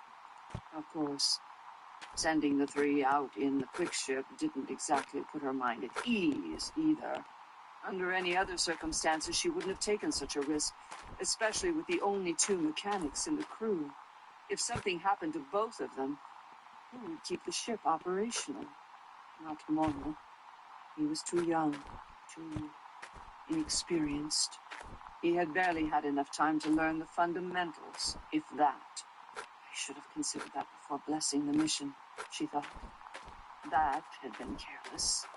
But what could she have done? Only Victor could fly the quick ship, and Segundo wouldn't have let him go without accompanying him. The laser started cutting again. Concepcion watched a moment. Then her handheld vibrated. She put it to her ear and answered it. Edimar's voice was rushed and panicked. "It's coming back," she said. "The pod. It's already close and moving fast. We have about 28 minutes before it reaches the debris cloud." Concepcion leaped forward to the holotable and swiped her hand through the holospace. The video feeds disappeared. "Show me," she said. The people around her recoiled, sensing her alarm. "What is it?" asked Selma. A system chart with dots of light appeared in the holospace. One light was marked El Cavador. Other smaller dots of light immediately around the ship represented debris. Concepcion ignored those and focused instead on a distant dot of light off to the side, alone out in space. As she watched, a computer-rendered line representing the ship's trajectory extended from the dot across the holospace and landed directly on El Cavador. The crew stared. They all knew what it meant. "How much time do we have?" asked Selma. "Less than 28 minutes, said Concepcion. "Everyone to stations," said Selma. "Move!" Selma stayed by her side while the crew hurried to their workstations. Dreo entered from the corridor and flew to the holotable, coming in from the crow's nest. Concepcion spoke into the handheld. "Watch the pod's progress, Edimar. If it changes speed or its trajectory, notify me immediately." She ended the call and turned to Dreo and Selma. "What are our options?" she asked. "Hard to say," said Selma. "We don't know what we're up against. We know next to nothing about this pod." "We know it destroyed the Italians," said Dreo. "One of the best defended clans in the belt. We know it's lethal. We know the Italians' death wasn't an accident. The pod destroyed 4 ships, not just one. You can't chalk that up as a mistake. It wiped them out. This was an intentional kill." "Agreed," said Selma. "But we don't know if it considers us a threat as well." "It's heading straight for us," said Dreo. "It's not coming here to play a hand of cards. It likely thinks we're part of the Italians. And for whatever reason, it considers the Italians a threat. We don't know why, but it's probably safe to assume that the Italians didn't provoke it. That would be foolish. The Italians wouldn't endanger themselves. They'd play it cautiously, which would suggest that this thing killed them indiscriminately. But in my mind, that isn't even the question we need to answer. The why is irrelevant right now. We need to know the how. How did it wipe them out? What are its weapons capabilities? Can it attack from long range? Are we already within its reach? Consider the debris. The pieces of wreckage aren't clean cut. The edges aren't straight. This doesn't look like laser work. It looks like explosions, like something ripped the ships apart. How did it do that? And more importantly, how do we defend against it? "Maybe we can't," said Selma. "Unless the pod attacked and destroyed the Italians incredibly fast, the Italians would have fired back. They would have given the pod everything they had. Yet their weapons, which are much stronger than ours, apparently have little to no effect on this thing. What makes us think we can take it down when the Italians couldn't?" "Then what do you suggest?" asked Dreo. "We can't run. The pod's too fast. It would catch us easily. Plus, running only makes it harder to defend ourselves or to hit it with the lasers." Oh, you fucking stop. "If the pod thinks we're with the Italians," said Selma. "If we're an enemy by association, then perhaps we should move out of the debris cloud. If we distance ourselves from this place, the pod might disassociate us from the Italians and leave I'm us missing alone. 3 If fucking we move out the mats. cloud, we'll be exposed." How did that even happen? "The debris is the best defense we have right now. It provides some cover, and it likely throws off the pod's sensors. If it even has sensors," said Dreo. "Point taken," said Concepcion. We need information about this pod. Hear about And the all only that. people who can provide it are the survivors inside wreckage. She punched a command into her handheld and called Bazim, who was supervising the effort outside. When he answered, she told him the situation and asked if there was any way to speak with the survivors. The only way to communicate with them is by lightboard, said Bazim.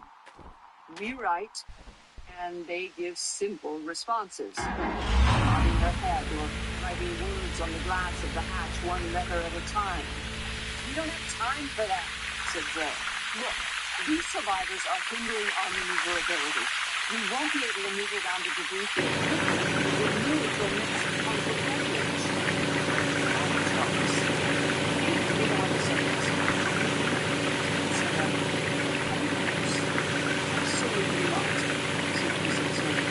We'll come back and get that next over, said Joe. You can't survive without us, said Simon. We survive with oxygen, said Joe. These are 9 total strangers. Are we willing to handicap ourselves and risk everything for people we don't know? They're not strangers, said Concepcion. The moment we started helping them, they became part of this group. End of discussion. Selma, have the miners remove the pylons and pull the wreckage in close with the mooring cables. That will give us more mobility.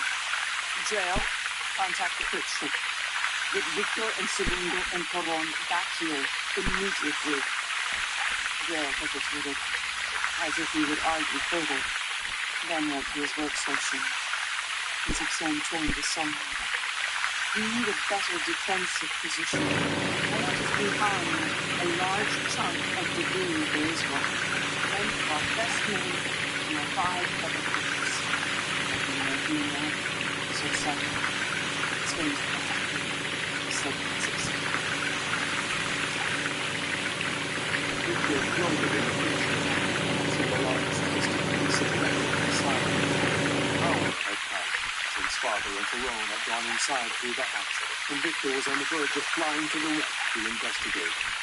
Just as he began unspooling cables to produce a makeshift safety line, a voice crackled over the radio. Richard, this is El Cavador. If you can hear us, respond. Repeat. Victor, Toron, Segundo, if you can hear us, respond. Victor dropped the cable. El Cavador was using radio, which meant one of 2 things. Either the ship had determined that radio wasn't what had attracted the pod, or the pod was no longer a threat. A different voice sounded in Victor's helmet. El Cavador, this is Segundo. We copy. Over. Victor relaxed. It was Father. He didn't sound injured. Tyrone here as well, said Tyrone. Victor swallowed, composing himself. And Victor, I'm here too. Over. Get back to the ship immediately, said Greo. Pod's coming back. Victor's relief at hearing Father's voice was gone in an instant. They weren't prepared for the pod. They had 5 metal cables. The Italians had been armed with as many as 25, and the pod had wasted metal. Father began asking questions, and Greo shared what he heard. Can't come back immediately, said Father. Tyrone and I are still inside one of the wrecks. We won't be back to the quick ship now, but it will be 10 minutes before we reach it. We'll get to it in time. Don't wait for us. If you need to line up, elsewhere, do it now. We'll catch up to you later if we can. Concepcion won't like that, said Greo. He doesn't have much choice, said Father. El Cavador clicked on. Victor hit his talk back. If the ship had abandoned radio silence, there was no need for him to adhere to it now. Father, what happened? Father sounded solemn. We found Fallon shortly after we came inside. He was dead. There were a lot of people in this country dead. None of them made it. We had to cut through some heavy debris in one of the corridors to reach the rear of the wreck. We knew it would take a while, but we went for it anyway. It didn't pay off. Victor said nothing.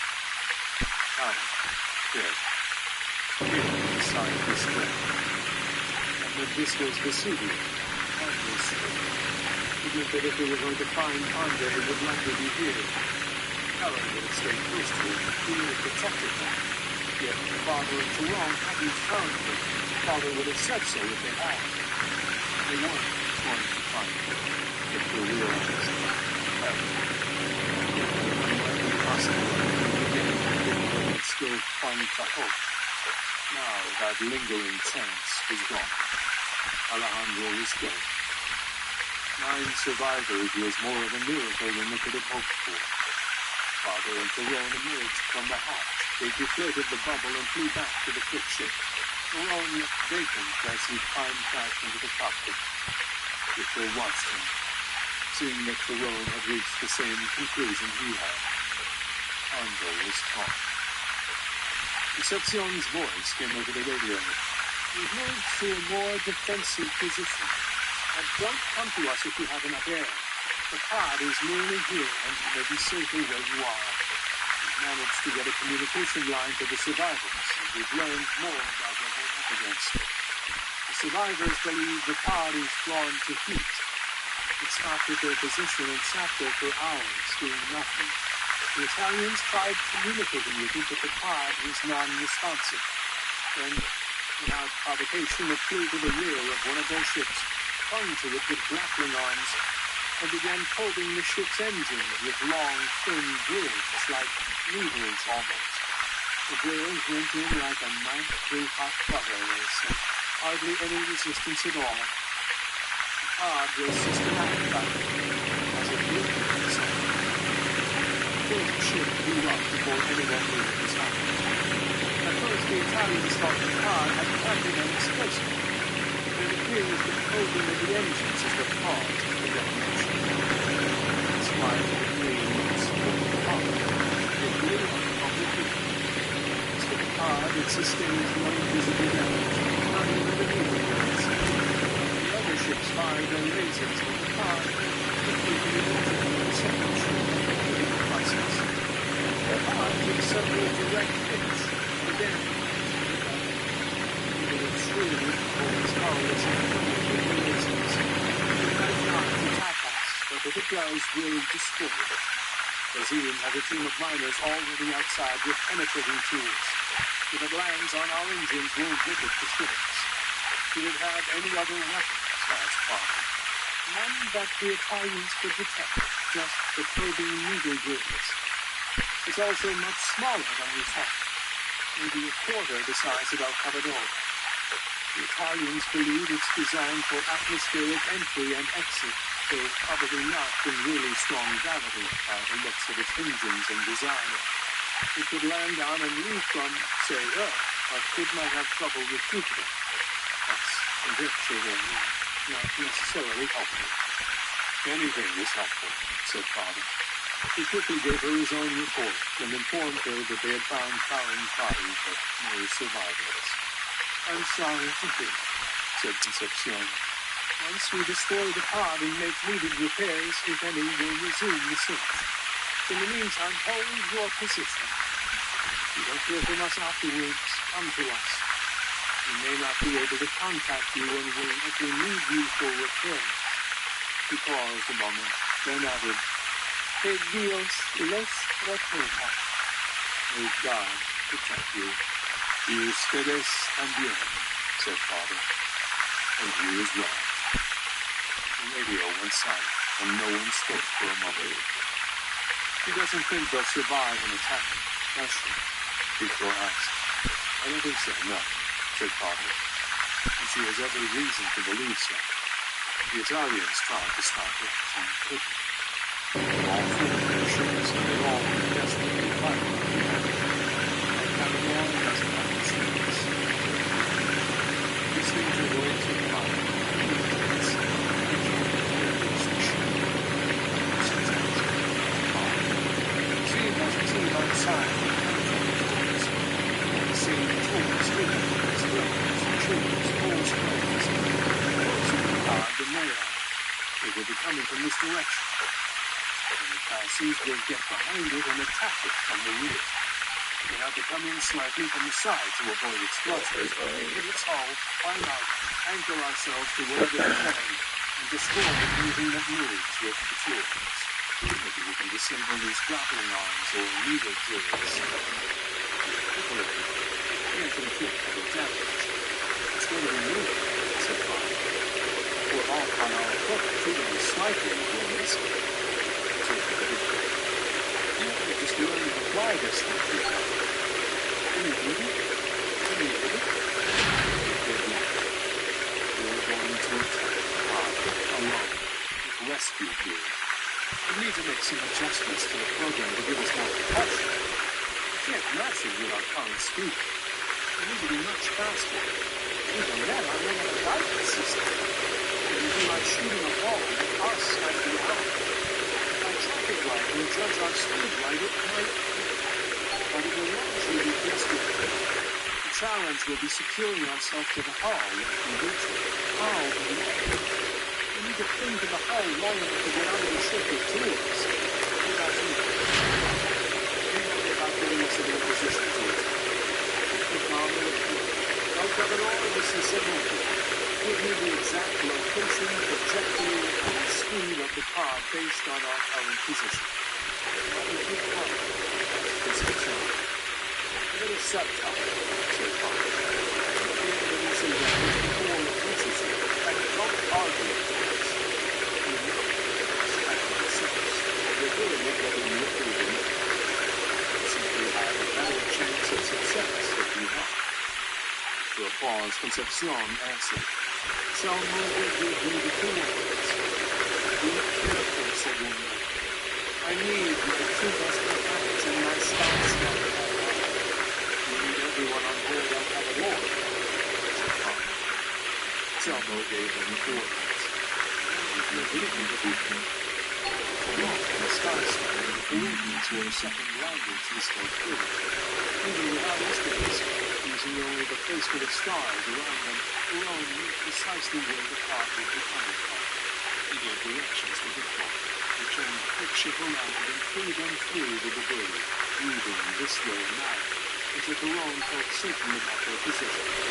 Victor fired the weapons and settled in a patch of shadow behind a large piece of debris. "I'll be coming right through you," said Perron, making a sweeping gesture with his arm. The expected trajectory.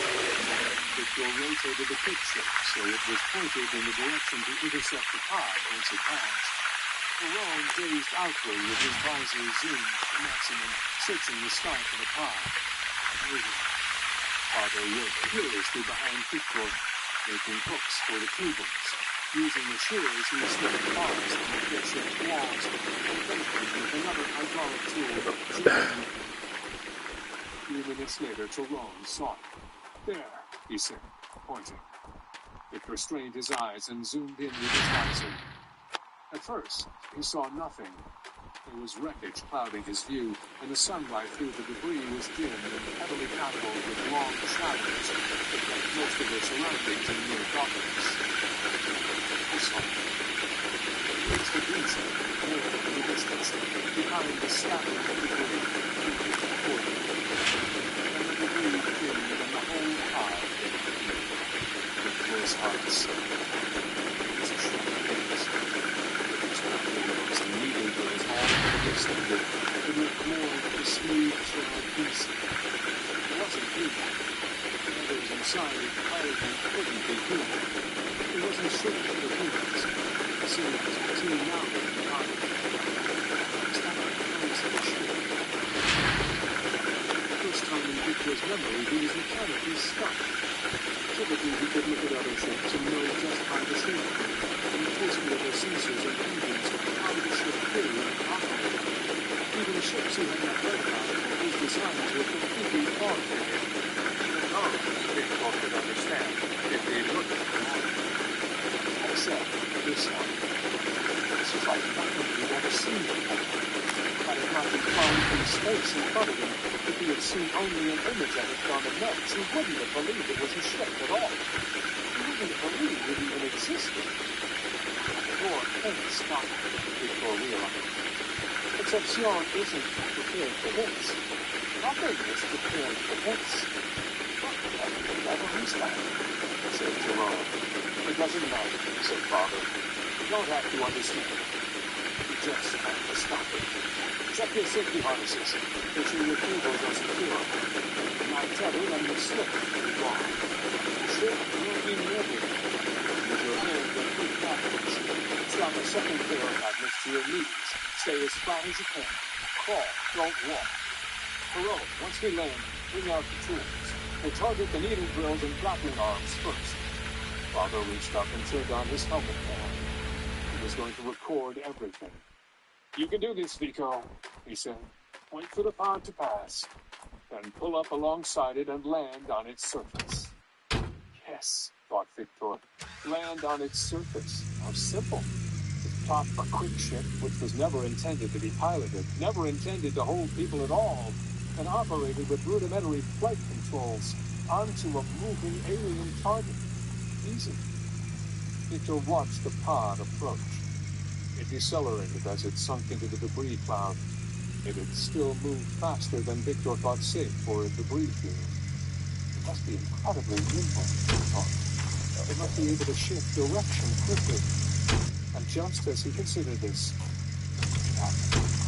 Pod jigged and spun to avoid a chunk of debris, and then returned to its previous trajectory with inhuman agility. Again, like a flying insect, zipping to the side and back with ease. How was he supposed to land on something that could change direction that fast? 10 seconds passed. The pod drew closer, getting larger. For a harrowing moment, Victor thought it was coming directly for them, that it had seen them moving through the debris and decided to attack them instead. But no, now it slowly began to veer to the side. They were beside its trajectory, not on it. Finally, it passed by, not 100 meters from their position, slick and smooth and moving fast. Victor slid his finger down the screen of his handheld, and the quick ship shot forward. Earlier, he had devised a dial to increase the propulsion by simply sliding his finger across the screen. But as soon as the ship took off, he knew that he had misjudged it. They were accelerating too quickly. He intended to start slow and then push at the end, but it was too late for that now. He would have to rely on retros to slow him down in the final moments just before impact. The quick ship raced forward, not aiming at the pod, but at a point in space ahead of it, where Victor hoped the two ships would meet. He had to hit it right, he knew. If he came late, they might fly up into the pod's rear thrusters, burning themselves up in whatever heat or radiation was emitted there. Too early, and they put themselves directly in the pod's path, only to be crushed by the subsequent collision. It was the middle of the pod or nothing. And not at too sharp an angle either, or they'd bounce off, or worse, collide with such force that they'd kill themselves instantly. Victor kept his eyes focused on the point of interception. The pod was to his right, slightly ahead of him. And too fast, he realized. He was going to overshoot. "We're coming in hot," he said. "Hold on to something." He fired at the retros to a quarter power. The straps across his chest tightened as he felt his body pressed forward in sudden deceleration. And just when he thought he had slowed them enough, he released the retros, hit the propulsion, and they shot forward again. Victor waited one more moment, then killed the propulsion. Now they were in a fast, dead drift, closing in on the ship. 3 more seconds. Then 2. 1. The impact was hard, and Victor's body jerked against the straps. He hit the propulsion again to keep them from bouncing off, but he could already feel the ship deflecting away. He saw Father's body fly by, and for an instant Victor thought Father had been thrown from the ship. But no, Father had launched forward, using the speed and force of the impacts to get clear of the quick ship, and hurled himself onto the pod. 2 cables uncoiled behind him, and Father raised the hook in his hand. He hit the surface of the pod and snapped the hook around the base of one of the long grappling arms. His body flipped around, still full of momentum, and it would have flown off into space if not for the cable attached to his safety harness, which snapped taut and whipped him back to the surface of the pod. The cable attached to the hook snapped taut next, and the quick ship swung back to the pod like a pendulum, slamming hard against the side of the pod. For a moment, Victor felt dazed and disoriented. Then he tore at his restraints, pulling himself free, crawling out. He set his boot magnets to the hull and was relieved to feel them attracted to the metal. Tyrone was right behind him, magnet pads in his hands, crawling out on the pod with 2 hydraulic shears strapped across his back. Victor grabbed the heat extractor and crawled forward. Tyrone was right beside him. Debris whipped by overhead. They reached Father. Tyrone handed Father one of the shears, and Father immediately went to work, firing up the hydraulics. They had aimed for the drills, but Father was attached to a grappling arm, and he set the shears to work there first. The teeth bit at the metal, but they didn't sink in. He tried again, setting the teeth at a different angle, but again to no effect. "I can't bite through," said Father. "The metal's impermeable." "What do we do?" said Tyrone. "Nico, get the heat extractor here at the base of this grappling arm," said Father. "We'll suck the heat off of it. Freezing it will make it brittle." Victor moved quickly, attaching the claw of the heat extractor around the narrow grappling arm. Then he watched the meter as the heat of the arm quickly dropped. After 10 seconds, Father said, "Good enough. Take it off." Victor snapped the claw free and pulled the extractor away. Father was instantly at the frozen spot with the shears again. This time the shears bit through. But instead of tearing, the metal cracked, splintered, and then shattered. The entire grappling arm snapped free and hovered there in space a moment before Father pushed it away from the ship. 1 arm down, 3 to go. Plus the drills. "That one next," said Father, indicating the grappling arm 2 meters to their right.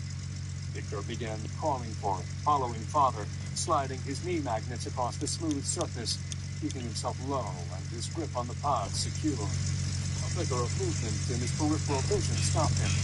He turned toward the nose of the pod and saw a hatch open. A figure emerged wearing a pressure suit and helmet. It wasn't human. It was 3/4 the size of a human, with a double set of arms and a pair of legs. All 6 appendages stuck to the surface as the creature crawled forward with incredible speed, racing toward them, an air hose trailing behind him. Victor couldn't move. His whole body was rigid with fear. The thing paused, lifted its head, and regarded them. Victor saw its face then. It wasn't an insect exactly. There was skin and fur and musculature, but it was ant-like. Large black eyes, a small mouth with pincers and protuberances like teeth, 2 superciliary antennae that bent downward across its face. "Son hormigas," said Tyrone. "They're ants." The creature moved its head, eyeing their equipment.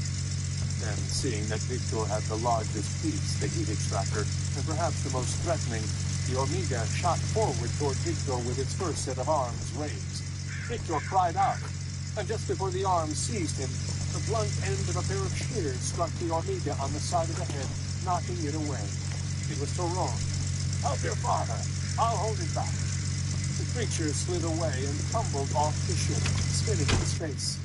Its air hose snapped taut and held firm, however, and as soon as the Omega got its bearings, it shimmied up the hose like it was climbing a pole and was back on the surface of the pod. Tyrone hurried to the hose and severed it with a quick snip of the shears. Air poured from the hose, and the creature lunged at Tyrone, pinning him to the surface. Victor moved to intercede, but Father was quicker, crawling past him and lunging at the creature. "Get the extractor on that grappling arm," Father yelled. "Now!" Victor moved to the arm and snapped the claw around the base of it. He cranked the setting up to maximum and pulled out as much heat as he could. He looked back to Father and Tyrone and saw that the creature was gone, knocked off the ship by one of them. Tyrone was on his back, his knee magnets turned around to the back of his legs, holding his lower body against the hull. Father was kneeling over him, clinging to the stomach of Tyrone's suit. "Victor, help me," said Father. Victor hurried over and saw at once that Tyrone was badly wounded. The front of Tyrone's suit over his abdomen was ripped and bloody. Father was trying desperately to hold the punctured suit closed. Tyrone was coughing up blood into his helmet, and his eyes weren't focused. "What do I do?" said Victor. "We need to seal the suit," said Father. "Hurry." Victor tore at his hip pouch for the tape. Every suit had a fail-safe system inside it in case of a puncture. Straps would tighten and rings of airtight foam would inflate inside the suit to seal off the punctured area and prevent an oxygen leak. Without these emergency sealants, you'd quickly lose all air pressure and die in 15 to 30 seconds. The problem was, the seals were never perfect. Air always seeped out, sometimes quickly, sometimes slowly, but air always found a way. If anything, the sealants were designed to give you a few extra minutes at most to get back inside the ship before you asphyxiated or your body fluids began to boil. Tape could help seal the puncture if the hole was small enough, but it wasn't the golden solution, especially on a puncture as big as Tyrone's. Victor found the tape and hit the mechanism on the side to eject a foot-long strip of adhesive. "Put it here," said Father, "where my fingers are. Hurry!" The suit was red and wet, and the tape wasn't sticking because of the fluid. "We have to stop the bleeding first," said Victor. "We have to put pressure on the wound. He's losing air," said Father. "He'll bleed to death if we seal the suit," said Victor. A hand grabbed Victor's arm.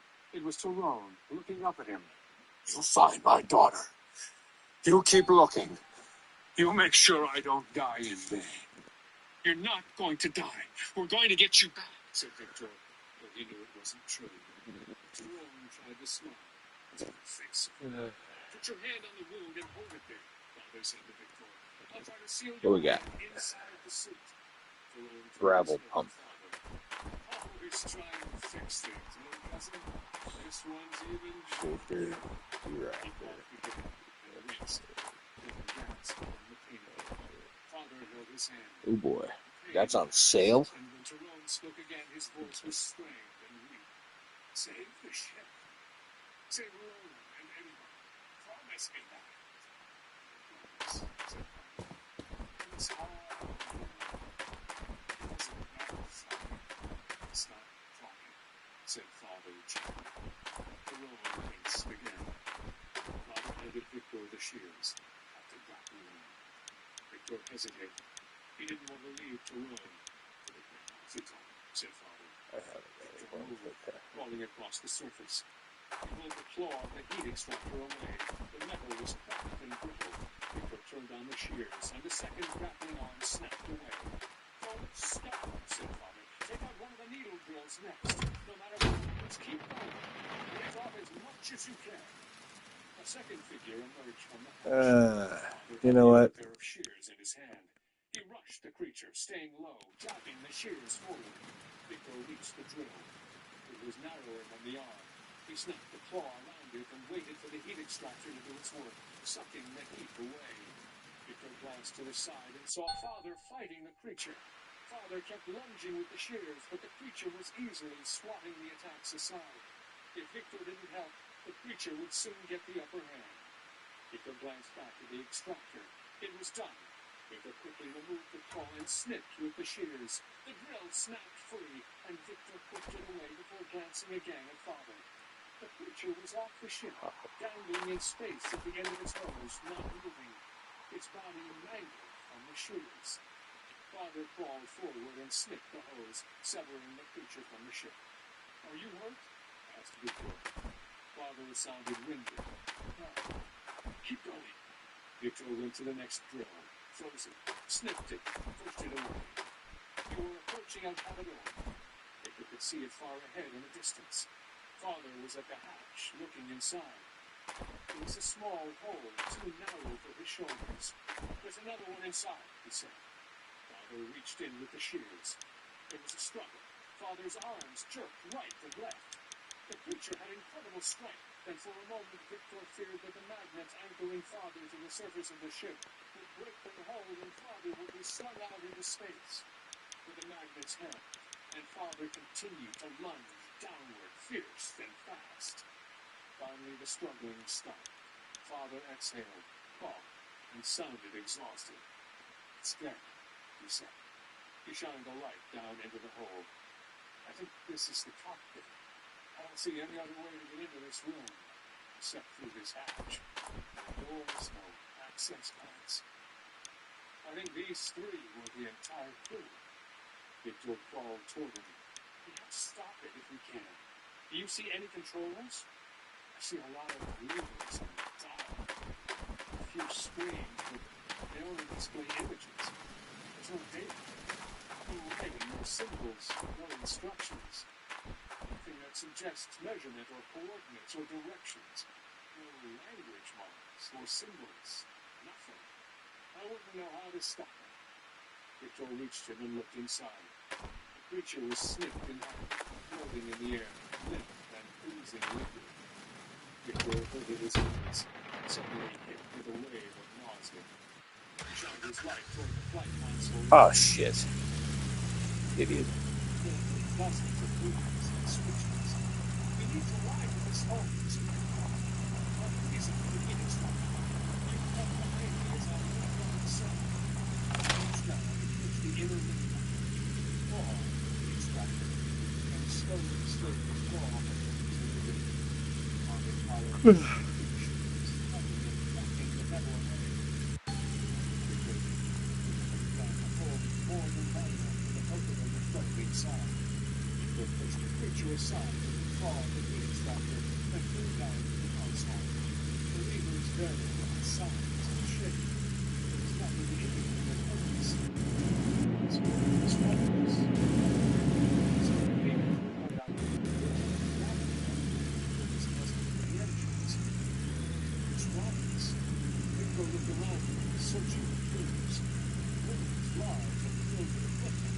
There were long tubes of smoky gases and hard-looking plates.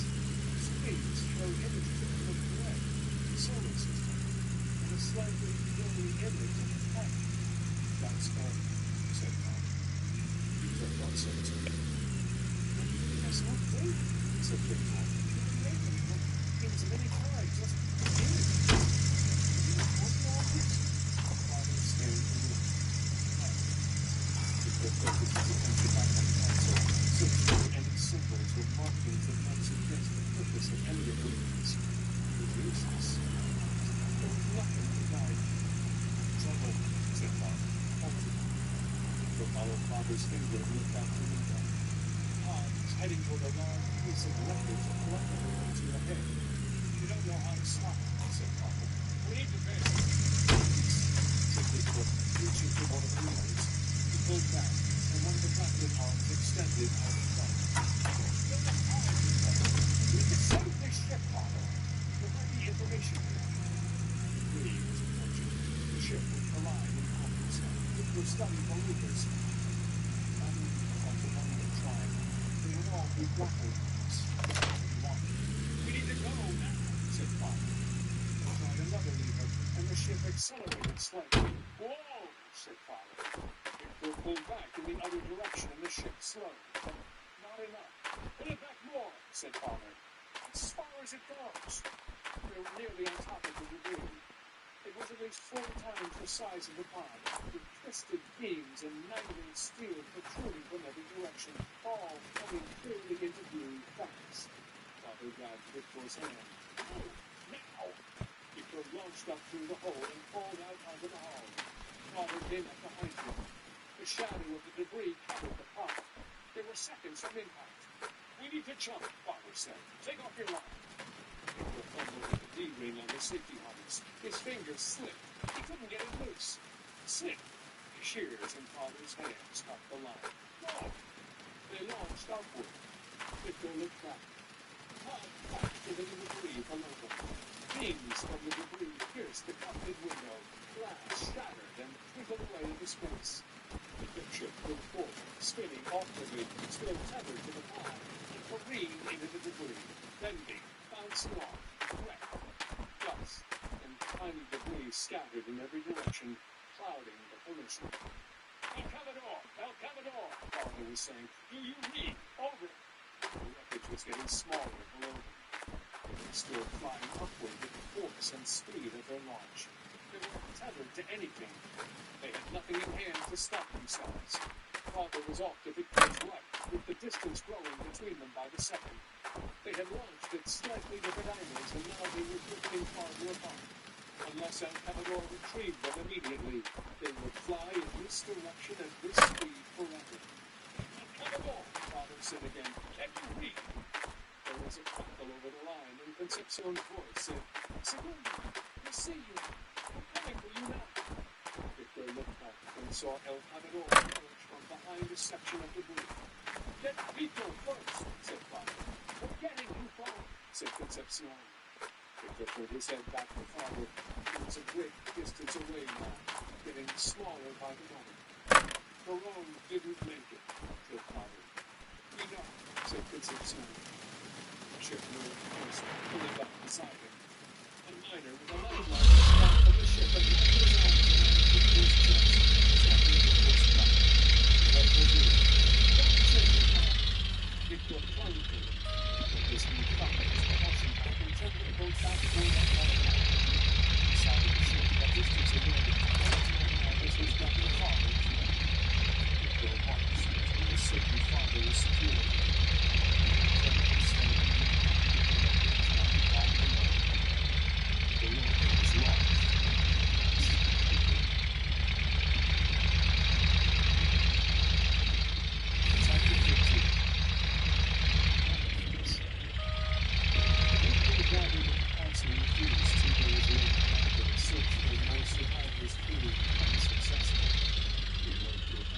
This is going to be a problem.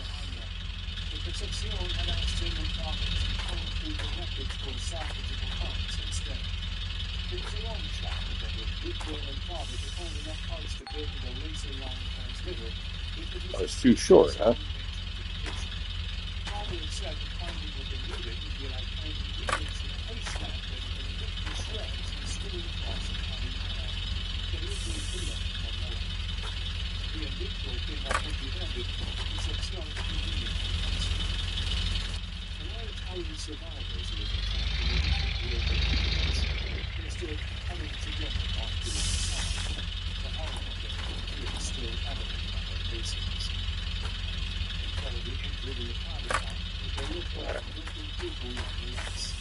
Weeks ago, the Italians had fought to give out Matador. The Italians had been full of song and laughter. Just drag this bitch. Really?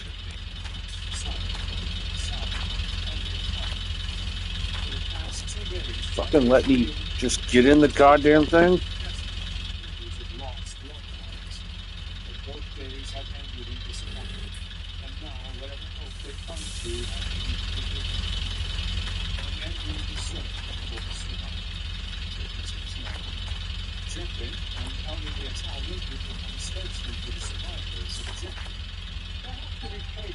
Really?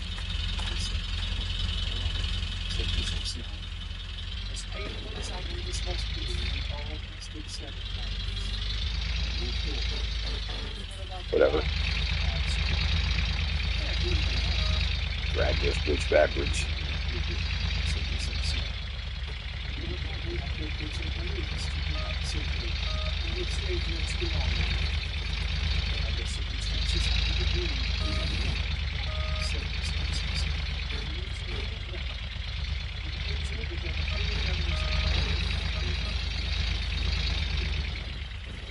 Oops. There we go.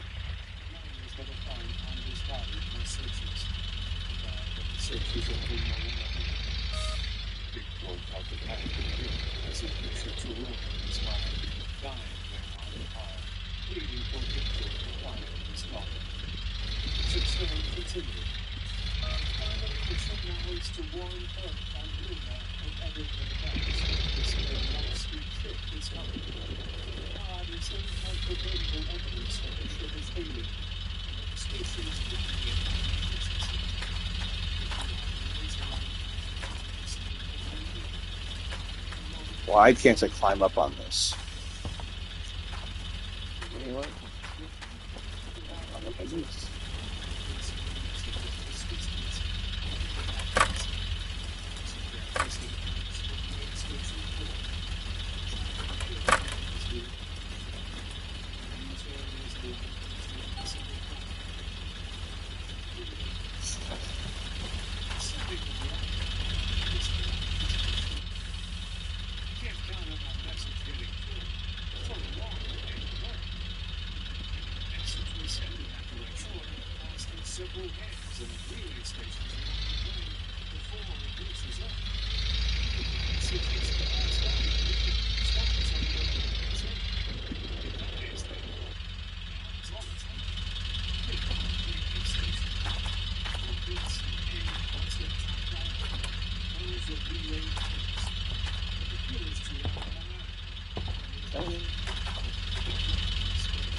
Oh. Okay.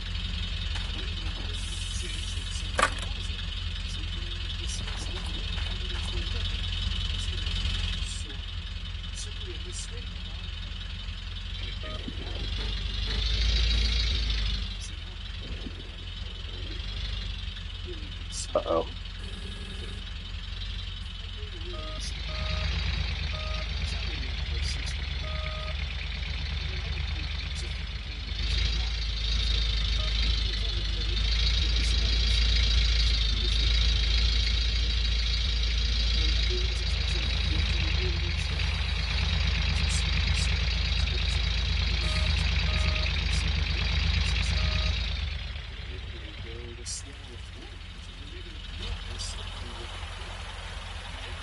Okay.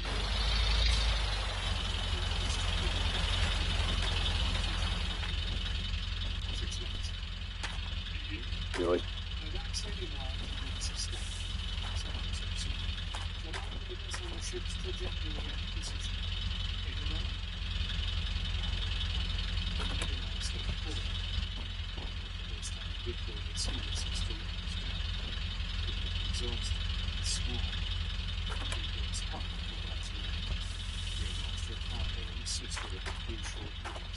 I'll open this thing up. Aha!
became clear to him then.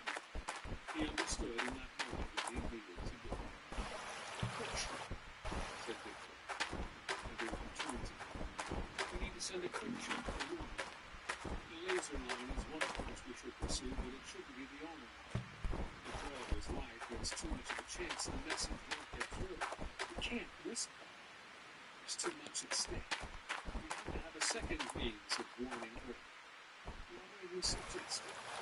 Said Sony. If there were any evidence on the battlefield and some of the crew on the quick ship and if it has been agreed with the ship, it probably wouldn't have happened. Quick ships go directly to the mineral targets. They're not actually from hands. And even if someone did notice the cube, this looking person would recognize its significance and put it in the right place. The person just who is only seeing the data through looking expert. Someone rides in the quick ship to Luna with all the evidence, and then gets passage to Earth to deliver that evidence to the people who need to see it. There was a pause as everyone stared. You can't be serious, said Concepcion. Flying a quick ship around our rescue mission with docking propulsion is one thing. Riding it into Luna is another way. A quick ship isn't designed to accommodate a passenger. I can fix that, said Victor. I can go to sea and cover the cockpit with shields to block out cosmic rays and solar radiation. I can make it so.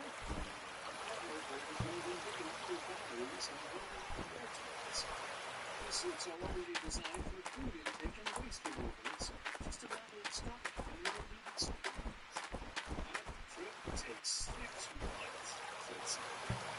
Literally someone riding a quick ship for 6 months? One cargo with mineral cylinders takes 6 months, said Victor. A quick ship with only a passenger and gear will take longer. Accelerate and decelerate as quickly with the human inside. Too much glucose.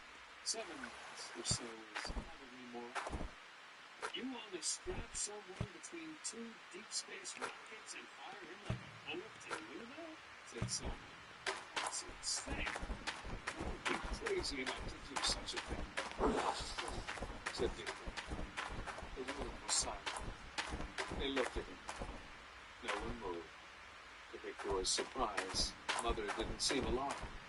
Her face, instead of shock or disagreement, displayed a pained acceptance, as if she had been expecting this moment, and that she had known all along that Victor would propose such a thing, even though the whole idea had only just occurred to him. He had said nothing to her about his need to leave, but his love for Honda had made it impossible for him to stay here.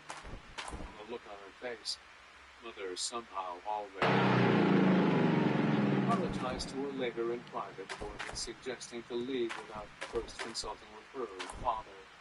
But he knew, because he considered Okay. see the idea beforehand, he wouldn't have mentioned it to them first. So the question now is, do I keep digging this section out to get magnetite to make everything more efficient? God knows how much more I'll need. At least 5,000. Or do grab this sucker and plot out some more and get some more gold nuggets in. I think magnetite's the right choice.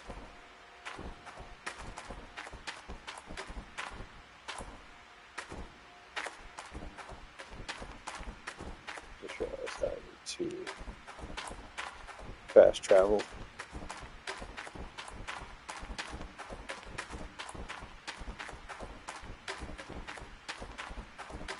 Lost 100,000 or so like that. Oh, look.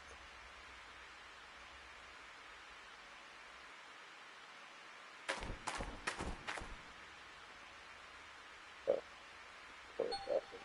Okay.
because he didn't respect them or because he thought they might object, but because it would mean admitting to their faces that he was leaving them, which he knew would break their hearts. And isn't it cooler to do it here in front of everyone where mother and father couldn't contest the matter, as they would in another? Because here they could set emotion aside. Here, in the presence of everyone, it was easier to think of the greater need. I know it's dangerous. I know it sounds next to impossible. But if it can be done, should you not be obligated to do it? You can't rely on a single method of working, particularly one as uncertain as a razor. You need a body. All kinds of considerations, I know. That bleeds or feuds or simulated. So muscle atrophy is a concern, as is bone density and blood volume.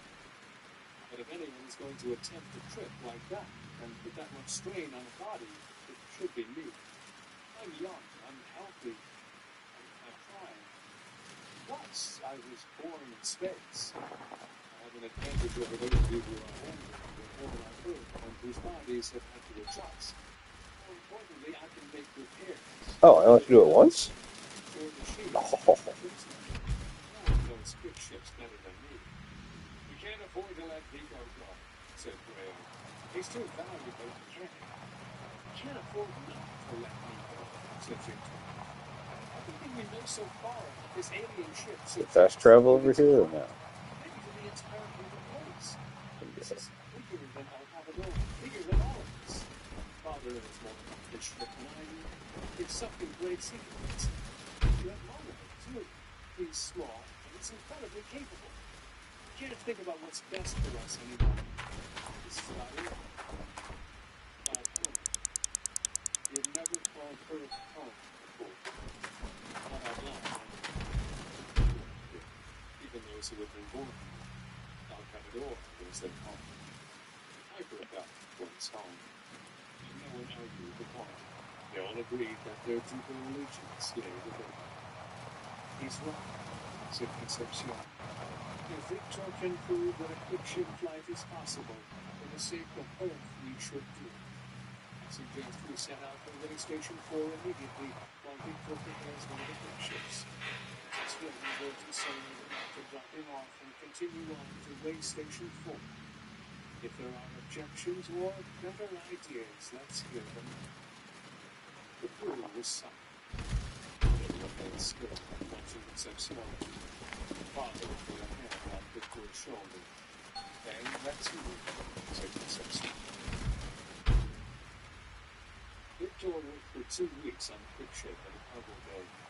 Building the shields was the hardest part. Since he wouldn't be attempting any atmospheric entry, he could make the shields. Oh no. Did I just freeze the game? Which was good.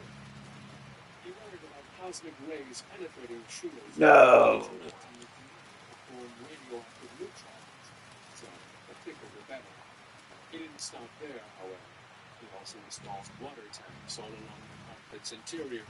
He worried about cosmic rays for 2 weeks on a quick flight. Damn. What an awful way to finish it. Oh. No. No. Don't freeze again. Just trying to get gas. And I'll never drive over that again.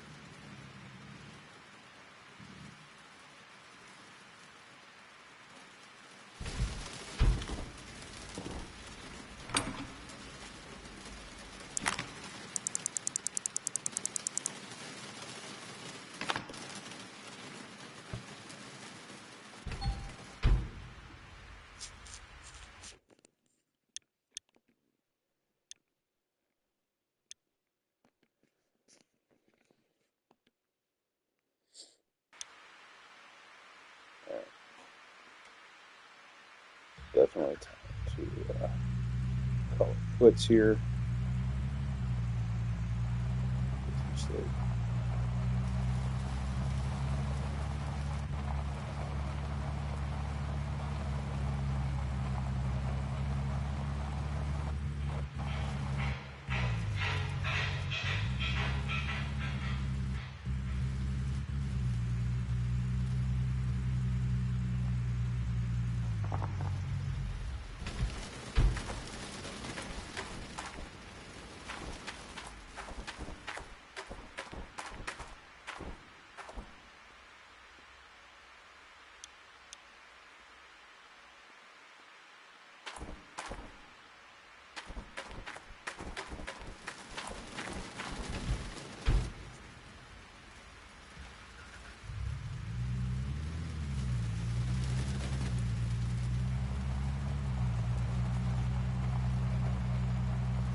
I got it. This truck.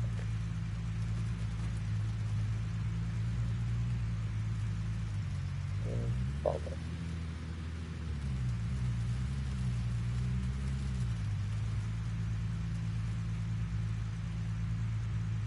Oh, come on.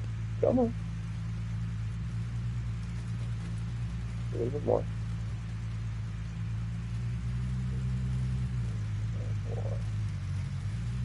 Come on. Just get on the frickin' platform. You don't have to move the heavy machinery. Oh my god. What a pain in the butt.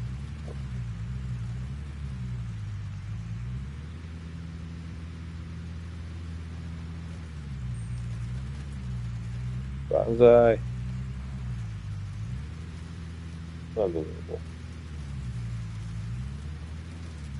Okay, one last. Can I pull it?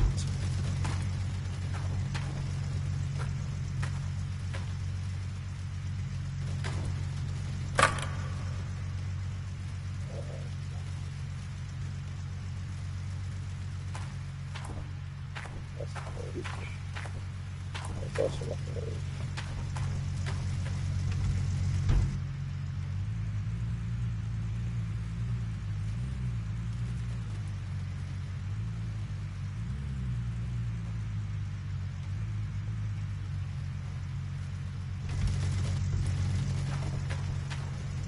Okay.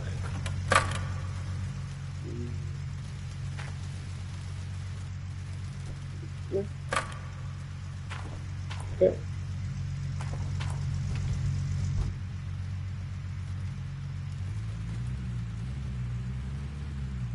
Aha. Hopefully that's enough.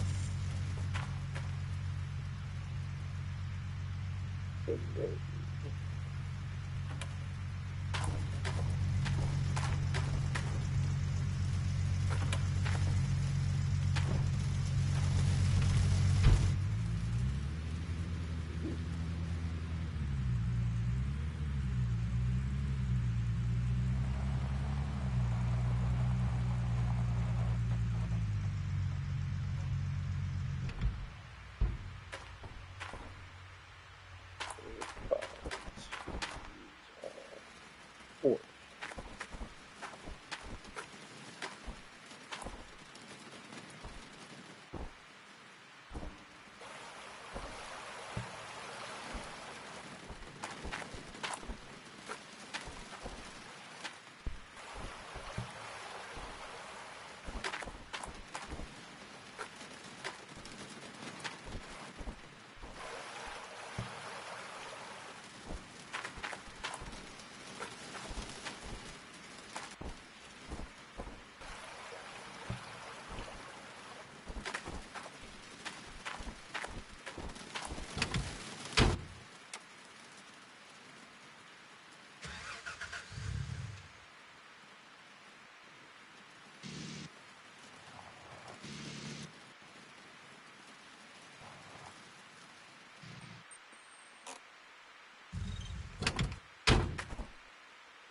Okay.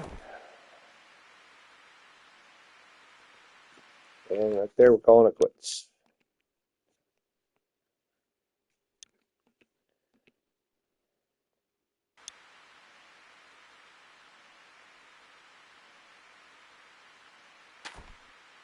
So, thanks for tuning in. Try this again next time.